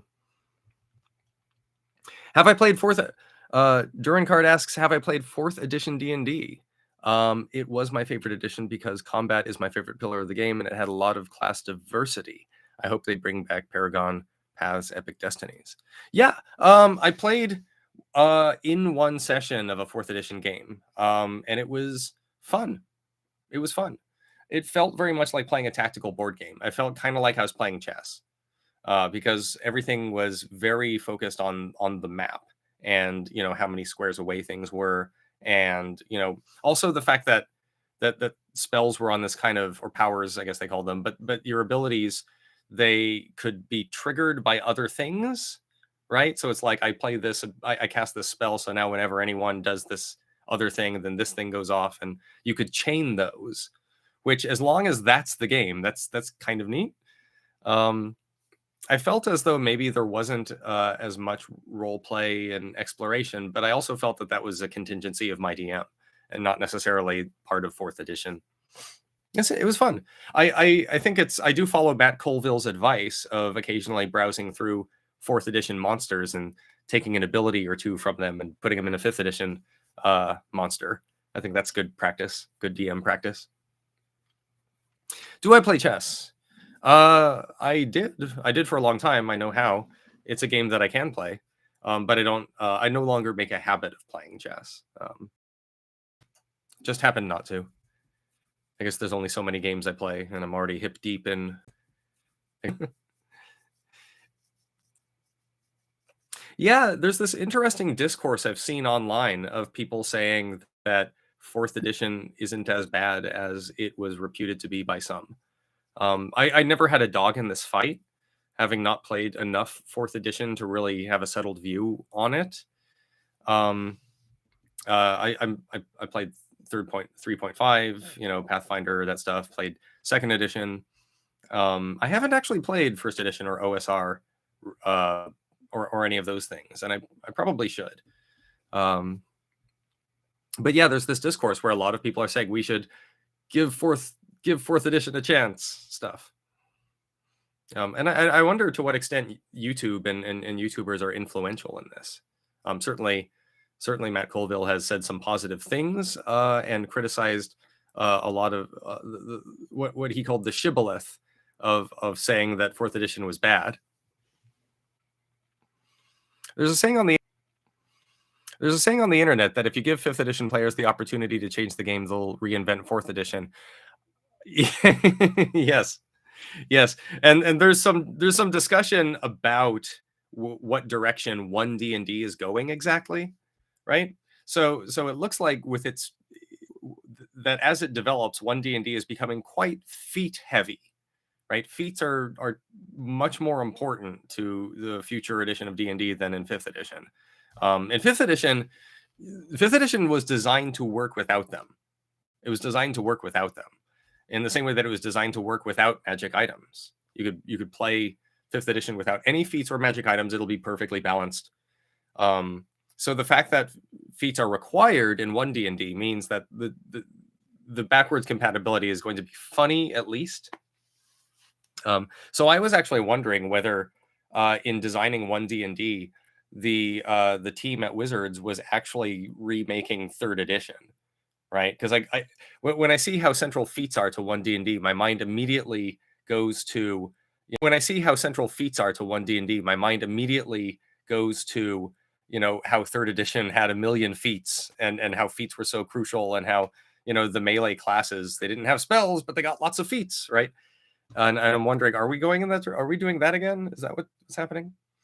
But maybe maybe they'll go more towards fourth edition.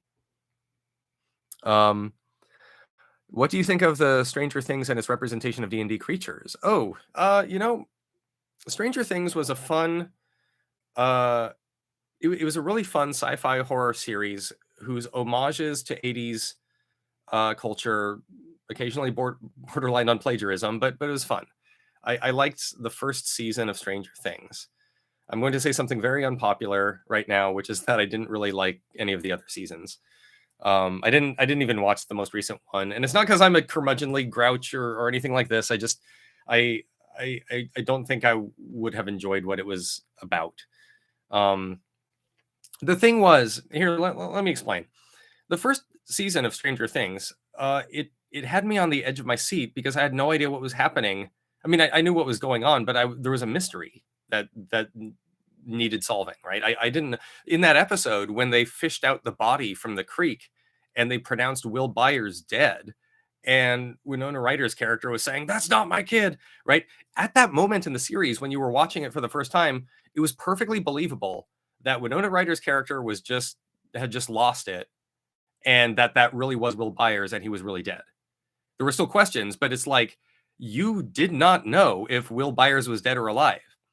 And then when what's his name, the cop guy, when he went to the morgue and he found the body and pulled cotton out of it, that was baffling, right? You didn't know what was going on. What is the mystery? And you were unraveling the mystery as you watched season 1. And along comes season 2. It shows you the mystery immediately. Will Byers got possessed by the Mind Flayer. Okay. Now we just follow along with the rest of the characters. It's like, what's up with Will? Immediately, Will Byers got possessed by the Mind Flayer. Okay. Now we just follow along with the rest of the characters. It's like, what's up with Will? Is he possessed? What do we do? And like, you already know as a viewer because they showed you in the first episode of season 2, right? And they do it in season 3 too, where they show you outright what the secret is. Oh, there's a portal that's been opened up and might be weaponized by U.S. enemies or whatever. Like, the thing is that they show you the whole picture immediately, and so there's nothing to figure out. You just have to follow along with the characters as they gradually learn more. And to be fair, they're knocking over things on my desk talking about Stranger Things. To be fair, there are lots of good horror movies that follow that template, right? A good horror movie often shows you the viewer, the monster, and then you're ridden with anxiety as you hope that the characters figure out that there's a monster there too. But I guess what I enjoyed about season 1 was the mystery, and I didn't find it in subsequent seasons, so I kind of stopped watching. That being said, I don't begrudge anyone their enjoyment of that show. I just didn't. Since you mentioned it, I think that Stranger Things has objectively benefited Wizards of the Coast and the hobby of tabletop role playing, right? I think Bob the World Builder, also a good channel I would recommend. Bob World Builder did a video on Google searches, not just for Vecna, but for D&D upon the release of each season of Stranger Things. And he noted that there was a spike in searches for D&D online on Google whenever a season of Stranger Things came out. And that those searches and that visibility and that interest, that got a lot of people into D&D. And that, to the extent that we want our hobby to be a prolific and widely enjoyed one, that's good. That's good. That's very, very good. So I approve of that.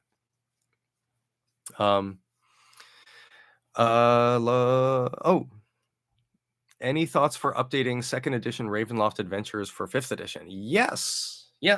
I actually did run the second edition adventure, The Shadow Rift, I actually ran it with Pathfinder 1 rules, but I think it would have been easier to run with 5th edition rules, and other old.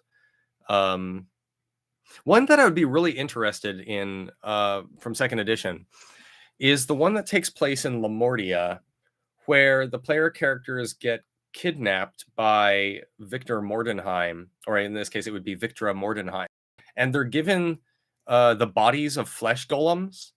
Like Mordenheim takes out their brains and puts them in flesh golems, and then he's got like a shock collar on the flesh golems.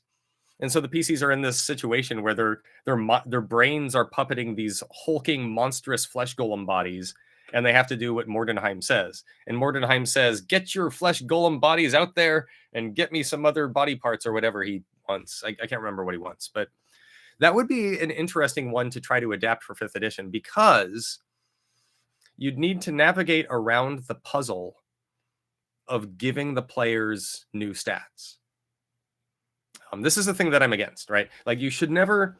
There are a number of adventures where the players get transformed, right? Or they get changed in some way. They get turned into animals, or they get turned into aliens, or that sort of thing. And when you do that, it's tempting to change their stats, right? Right. You're like, for instance, in my video about ODRA, when the players when the PCs get transformed into dolls, right? In the original 2nd edition adventure, what the authors of the adventure prescribed was to give the PCs new stats to reflect the fact that they're small, reduce their strength score, etc. But if there's one thing that we all know about role-playing games, especially role-playing games where players take a great deal of enjoyment in customizing their players or their player characters, don't undo that. Right? They made a series of your players made a series of deliberate choices so that don't undo that. Right? They made a series of your players made a series of deliberate choices so that they're statistics and not other statistics. Right? So you don't want to just change all that. You don't want to take that away from them. Instead, the thing to do is, as I prescribed in the ODRA video, what you want to do is change everything else. Right? Change the rest of the world around. So in this case, I just made things giant for ODRA. But like, how would you do that, right? Suppose that Victor Mordenheim takes the PC's brains out and puts them in flesh golem bodies. I would say that the flesh golem bodies would have to have stats like the original PCs, but I guess you'd want to add on some traits, right? And here maybe reach for the some of the curses or the dark gifts here, maybe. But that's how I might start to change that that Lamortia adventure from 2nd edition, and adapt it to 5th. The ghost ship one, yes. Oh, what was the name of that? I want to say Thoughts of Darkness, but that's the Bluetspur one.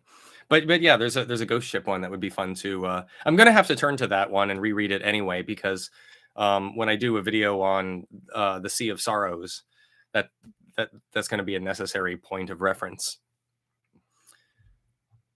Or you can make the players all returned. Oh, that's a great idea, Hercules. It still might. I would in the session 0. In the session 0, I would warn. I mean, this seems like something that's kind of nasty to spring on them as a surprise. Like, surprise! I know you wanted to play a tiefling, but you were returned. So maybe warn them in the session 0 that like your character's lineage or might change, or I might change your character's ancestry, so don't get too attached to it, or maybe that, or maybe you've got the type of table where you can actually spring that on them and they take it in good stride.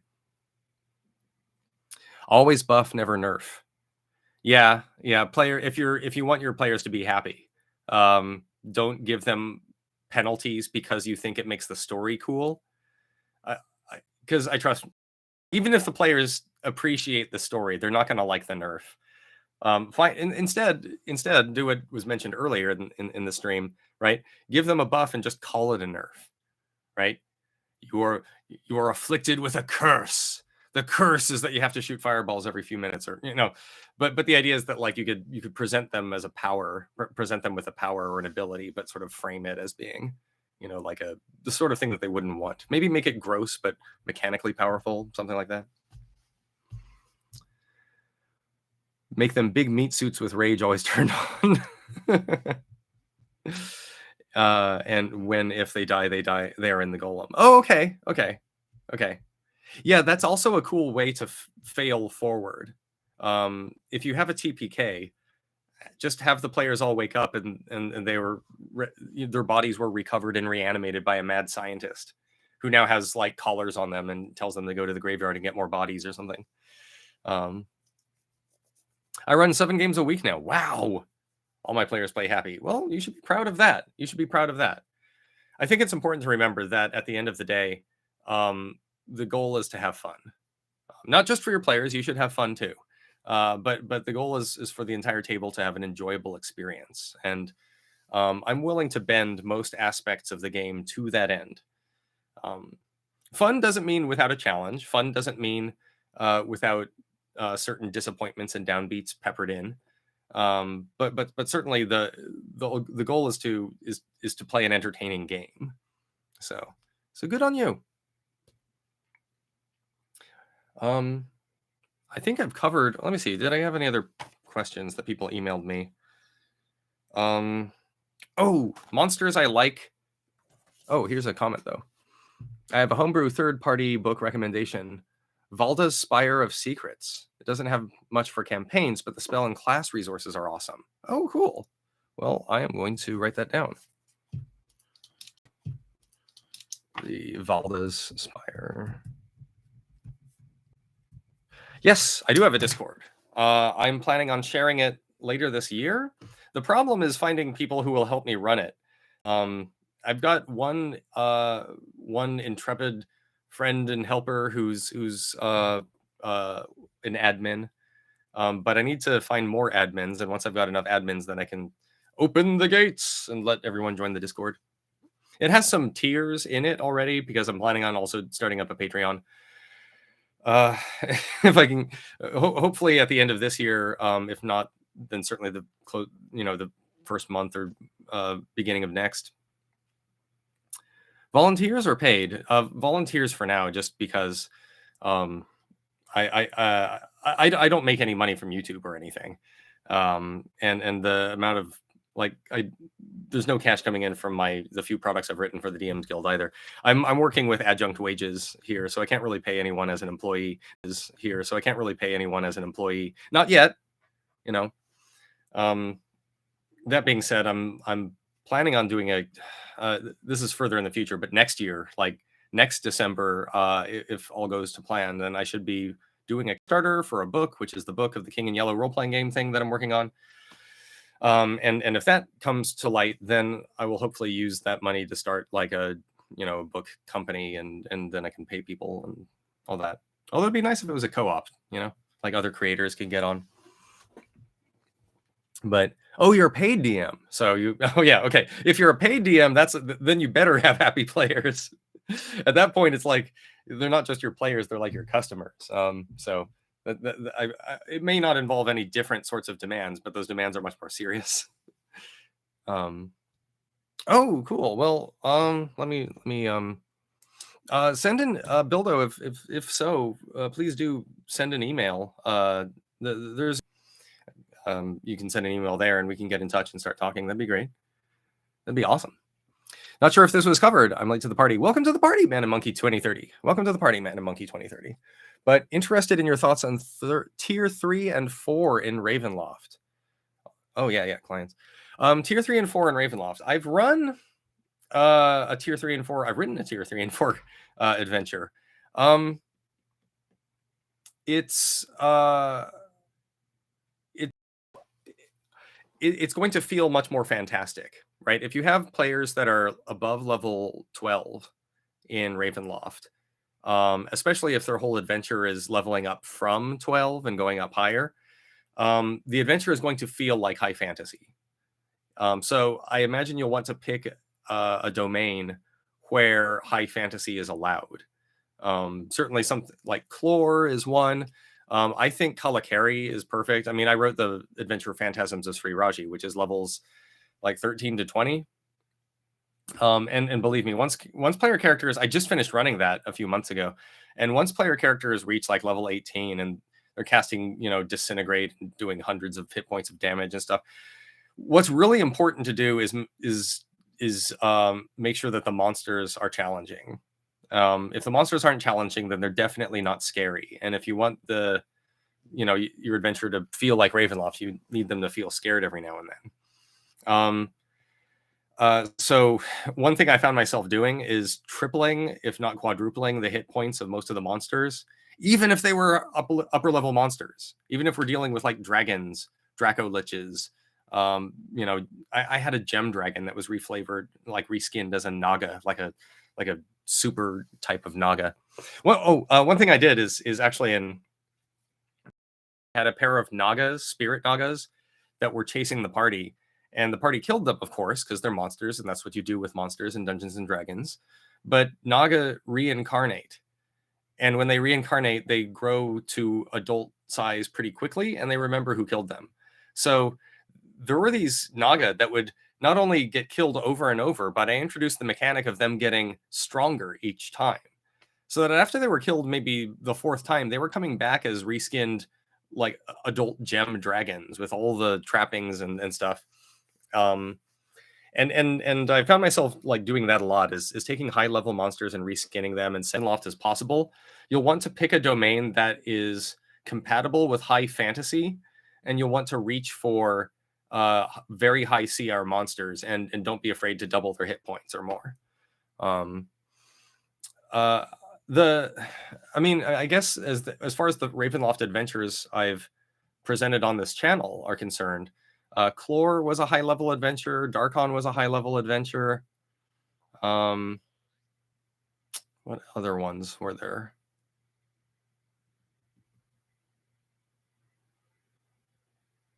Harakir was mid level, I guess. That was more like tier 2 to tier 3, approaching tier 3. Maybe I should do another high level Ravenloft adventure, since you asked. Since you mentioned Pathfinder, what are your favorite parts of the Pathfinder setting? I don't know anything about the Pathfinder setting. I don't know anything about the Pathfinder setting. I mean, I know that we're in some place called Sandpoint. I think that's the name of the town, Sandpoint. It's a coastal town, and it's menaced by monsters.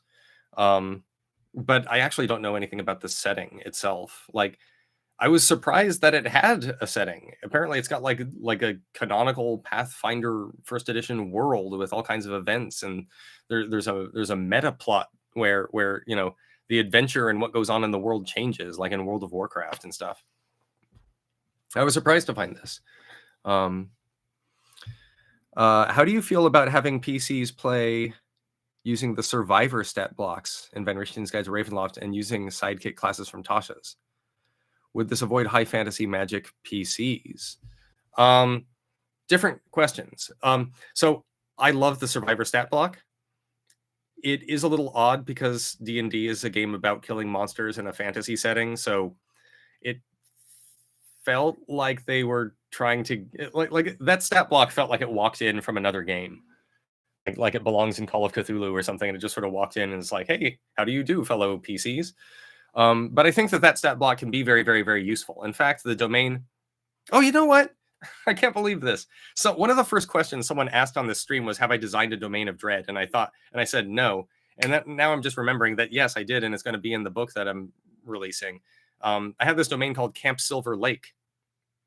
And it's basically like Camp Crystal Lake in Friday the 13th. It's got a masked, killer with a machete named Yannick.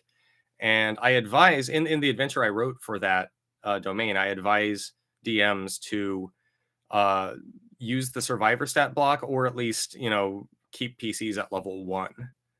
And in fact, the adventure and the adventure just is the domain. The domain is the adventure. It's basically the PCs trapped at this campground, this summer campground with log cabins, while a relentless stalker, I think he's a slasher, maybe a bludgeoning, one of those relentless fiends from Van Richten's them. And it's basically like Dead by Daylight or Friday the 13th, the video game, right? The PCs are tasked with going around and hiding from Yannick, the Dark Lord, and finding special weapons and special armor, right? Because like the stat block for the relentless stalker or whatever is intended to be way too high for the PCs to contend with. Right, the PCs are supposed to run away. They're supposed to hide. They're supposed to go under beds and in closets and things like that as Yannick moves around and looks for them to kill them. Right, and the idea is that as he's moving around, they need to sneak and avoid him and pick up, Yannick's father's axe, one of the only things he fears, which gives like some ridiculous bonus to attacking him. And Yannick's father's coat, right, which is one of the things that he fears, and that will protect you and give you a ridiculous boost to armor class. Can't believe I forgot to mention this. I feel so silly for not answering correctly before when someone asked, have I designed my own domain? Yes, I have. And you can read about it later when the book comes out, or the PDF. I don't think I'll get print on demand. It's hard to get print on demand through the guild. It really is. Yeah. What are your thoughts on Har Akir and Onktopot? I think Onktopot is an interesting Dark Lord because he wants to die. So because he wants to die, it's going to be built in to any adventure that includes Onktopot that killing him, i.e. reducing his hit points to 0, is not going to remove him from the setting, right? That he will absolutely be reincarnated, maybe immediately, and he hates that. So whatever, right, you would. I think that in writing an adventure that focuses on Onktopot, you'd want something to be at stake, right? Like if Onktopot actually gets what he wants, Har Akir and everyone living in it will be destroyed, will be swallowed up by the mists, and you can't have that happen. So an adventure involving Onktopot will have to it'll be like try to stop him from getting to what he wants, right? Try to stop him from being able to eliminate himself or find the pieces of his Ka. But I think Onktopot is an interesting sort of like Strahd is a romantic villain, but Onktopot is also a romantic villain. It's just that the romance is existential, right? The romance is the dreariness of immortality, right? That sort of reflection. I would consider focusing on George Louis Borges's story, The Immortal, and considering what the Legionnaire's reflections are on immortality. That's a story in which a Roman legionnaire drinks that legendary water that cleanses men of death, and he achieves immortality, but it's something that he doesn't want. And I like in thinking about how Onktopot would be as a personality, I would reach for that. Don't read The Myth of Sisyphus by Albert Camus. That's not going to give you the psychology of Onktopot that you want. Since you mentioned, the Galorian setting is cool. Oh, wait. I made a game like that with the False Hydra as the killer. Oh, cool. Yes, I love the False Hydra. I really hope that whoever first wrote that post or whoever came up with the False Hydra, I do hope they get credit for it, because it's like it's almost achieved the status of like a meme where like everyone knows about the False Hydra, but who created the False Hydra? I hope that they get to take credit for it and enjoy that. But that's a wonderful monster. I love that monster. It's very cool. How did I imagine the campaign went really well. Love the idea of the Naga returning over and over again. Thank you. Yes, feel free to use in your game. The Galorian setting is cool. They recently released the book on the Impossible Lands, which is 2 magical empires, one of which ruled by the undead, and in between is a wild and dead magic land. That sounds cool. Sounds like Kobold Press, Empire of the Ghouls, mashed up with Weird Wastelands by WebDM, which I'm looking forward to. That's neat. Maybe I should read up on that. Since you mentioned Teller of Tales says, since you mentioned Dead by Daylight, what do you think of some of the lore of that game being incorporated into the Domains of Dread? I think you should incorporate it into the Domains of Dread. That is that is a Ravenloft domain, right? The setting of Dead by Daylight, where there are these people trapped in this place and they get murdered over and over and over again. Killer who they're constantly haunted by the fact that they can never quite, right? Someone always gets away, right? That's a great little domain. It'd be really fun too to just think about the entity that whatever is attached to those spider legs that descend down from the sky, right? Just thinking about that and what sort of a monster that whatever is attached to those spider legs that descend down from the sky, right? Just thinking about that and what sort of a monster it is. Yeah, I think that's a rich. I was definitely thinking of it when I wrote my own domain, Camp Silver Lake. So I give it the thumbs up. Absolutely, Teller of Tales. 2 level stats, or 2 level sets. Level 1 to 3 survivors. Level 4 to 8 hunters. Level 9 to 14 you play the monsters helping the Hydra. Oh, cool. That's interesting. Or 3. Okay, yeah, that's neat. Oh, hey, thanks for sticking around, Bildo. Good to see you. Welcome, and have a good night. That's a different curse than the original curse for him. Yeah, it's true. Octopod, yeah, he was one of those Dark Lords that got changed from the previous editions into the 5th edition. And again, I kind of like his new digs. They gave him a new appearance too, so he doesn't look like just he doesn't look like Boris Karloff's mummy, Imhotep. He's got his own sort of exotic looking thing. On the note of running and hiding from the monster with the CR too hard to handle, how do you set the tone for your game overall so your players aren't dead set on running straight into battle like murder hobos or murder? I don't like that, but I know what you mean. Yeah. This is a really good question, Man and Monkey 2030. So I do 2 things if I really want to emphasize this. One is, if the adventure focuses on this, then I will warn them in session 0. Right? I will say in session 0 that the main point of this adventure is to run away from the monster until you have the magic weapon or the MacGuffin, and only then confront it. If you try to confront it earlier on, you're toast. I warned my Hekna players about this in session 0. I said, you're going to have an opportunity to attack Hekna. Don't do it. Don't do it early on. He will destroy you. Just don't do it. But another thing I do is you could use a sidekick as a sort of red shirt, right? You could have a sidekick and let the monster kill that sidekick, right? And the more powerful the sidekick is, right? This reversal is if you give your PCs a really powerful sidekick, and then have the monster kill the sidekick with ease, that communicates to the player characters that they should run, right? That this is not an encounter that's meant to be engaged with that way. Also, at the very time, if it's just like a high-level encounter in a campaign that's full of more balanced encounters, you might just warn them. You might say this foe is beyond you, right? Sly Flourish advises this. He says you should just tell the players sometimes this encounter is way beyond you. If you fight, this will just be a TPK. You could warn them. But I think in the context of horror adventuring, one thing I do is I actually, if I want to communicate that the monster is bad news, I stay in initiative. Like I'll have them roll for initiative even if the monster is at a distance, because the monster is coming for them and the monster is looking for them, and we need to keep track of that effort of looking around and moving around and being at their heels. And we want some way to measure how the monster is keeping pace with the PCs, and initiative does that great. But because it's initiative, it also feels much more tense, right? It feels tense that you're always in initiative, right? The fact that you wait and then you only move a certain amount and then you have to wait before you do anything else, right? That reminds you that someone else has a turn. The monster is taking turns. Even though the monster is not on the map, you don't know where that monster is, but it is out there taking turns. It is moving. It is trying to get you and eat you or whatever.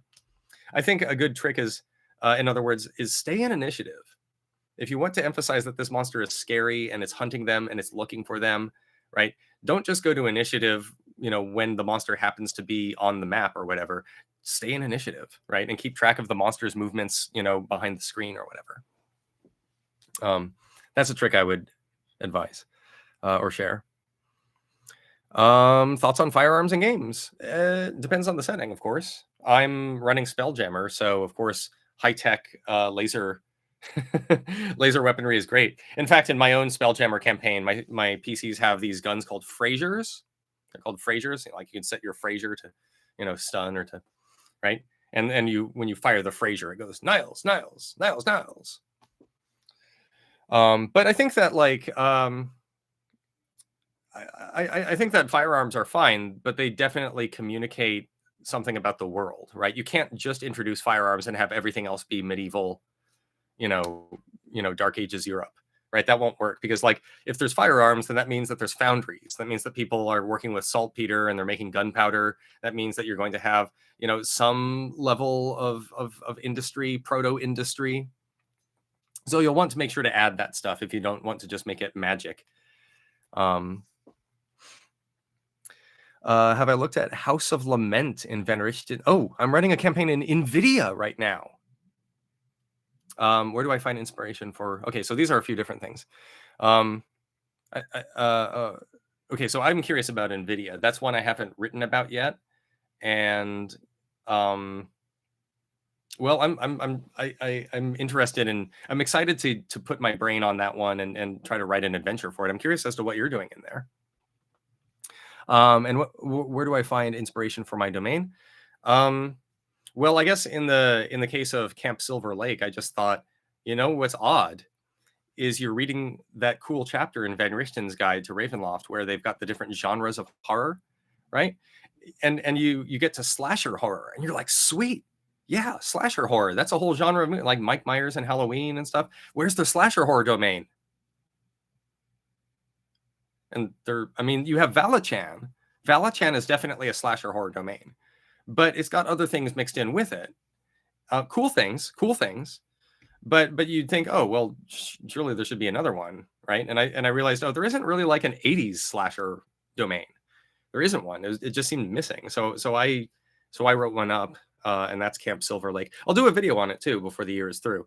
Probably when I'm finally done writing the thing and when it's ready to purchase on the guild, I'll advertise by way of making a video on my domain, Camp Silver Lake.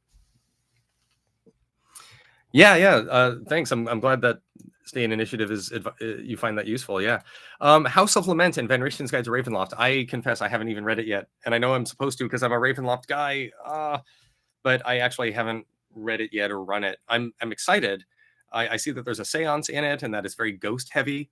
So there really is no excuse. I should probably read it. It's a Metroid. It's oh, it looks like my connection is unstable. Am I still audible, visible? Can people still see me? The NVIDIA adventure has my PCs as teachers for Malocchio and Gabriel Adair. Still live, dropped frames. Oh, phew, okay. Little choppy, okay. Is obsessed in creating the perfect son. Yeah, okay, so that's interesting. There's definitely discussions about how to run that well and how to make sure that Adair has more to her character than just wanting to have a baby, right? Like you want to like a Dark Lord, I think is a good Dark Lord when they have a little depth to them. But I assume that yours does, and that sounds really cool. That sounds really great. Toss salad and a scrambled eggs, baby. The fact that full plate came around the time of matchlock and wheel lock flintlocks. If you aren't including firearms, you also do not include full plate. Okay, fair enough. Fair enough, Hercules. That's a good point. If you want to be, strictly historical, full plate did not exist until matchlock firearms also existed. So historically, yeah, there was this period in history where people are riding around in armor, but they've also got pistols, right? Or guns rather. I mean, the guns, you have to like run up to someone and use it on them. Basically, it's not that, you're not sniping people or fighting from a distance. Thanks, flutes. I like flutes, loot. She has the dark gift that lets her resurrect the dead. Oh, okay. And whenever her son goes astray, she kills him, and all her staff to. Okay. Cool. Well, that sounds fun. That sounds really fun. I think. Yeah, I'm not sure which domain of dread I'm going to cover next. I should probably cover Borka because there've been a few different requests for Borka, and I wouldn't be telling the truth if I didn't do Borka soon because I told people I would do it soon. So I will do Borka, but yeah, maybe I should look towards NVIDIA as well.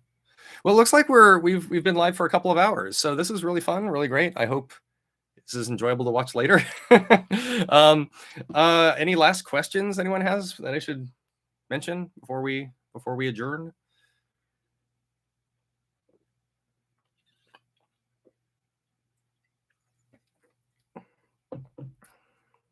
Do this again sometime. I absolutely will. Absolutely will. Thanks, everyone. Have a good night. Happy holidays, and take care.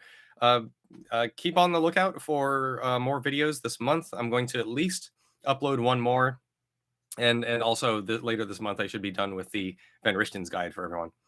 Have a good night. Bye.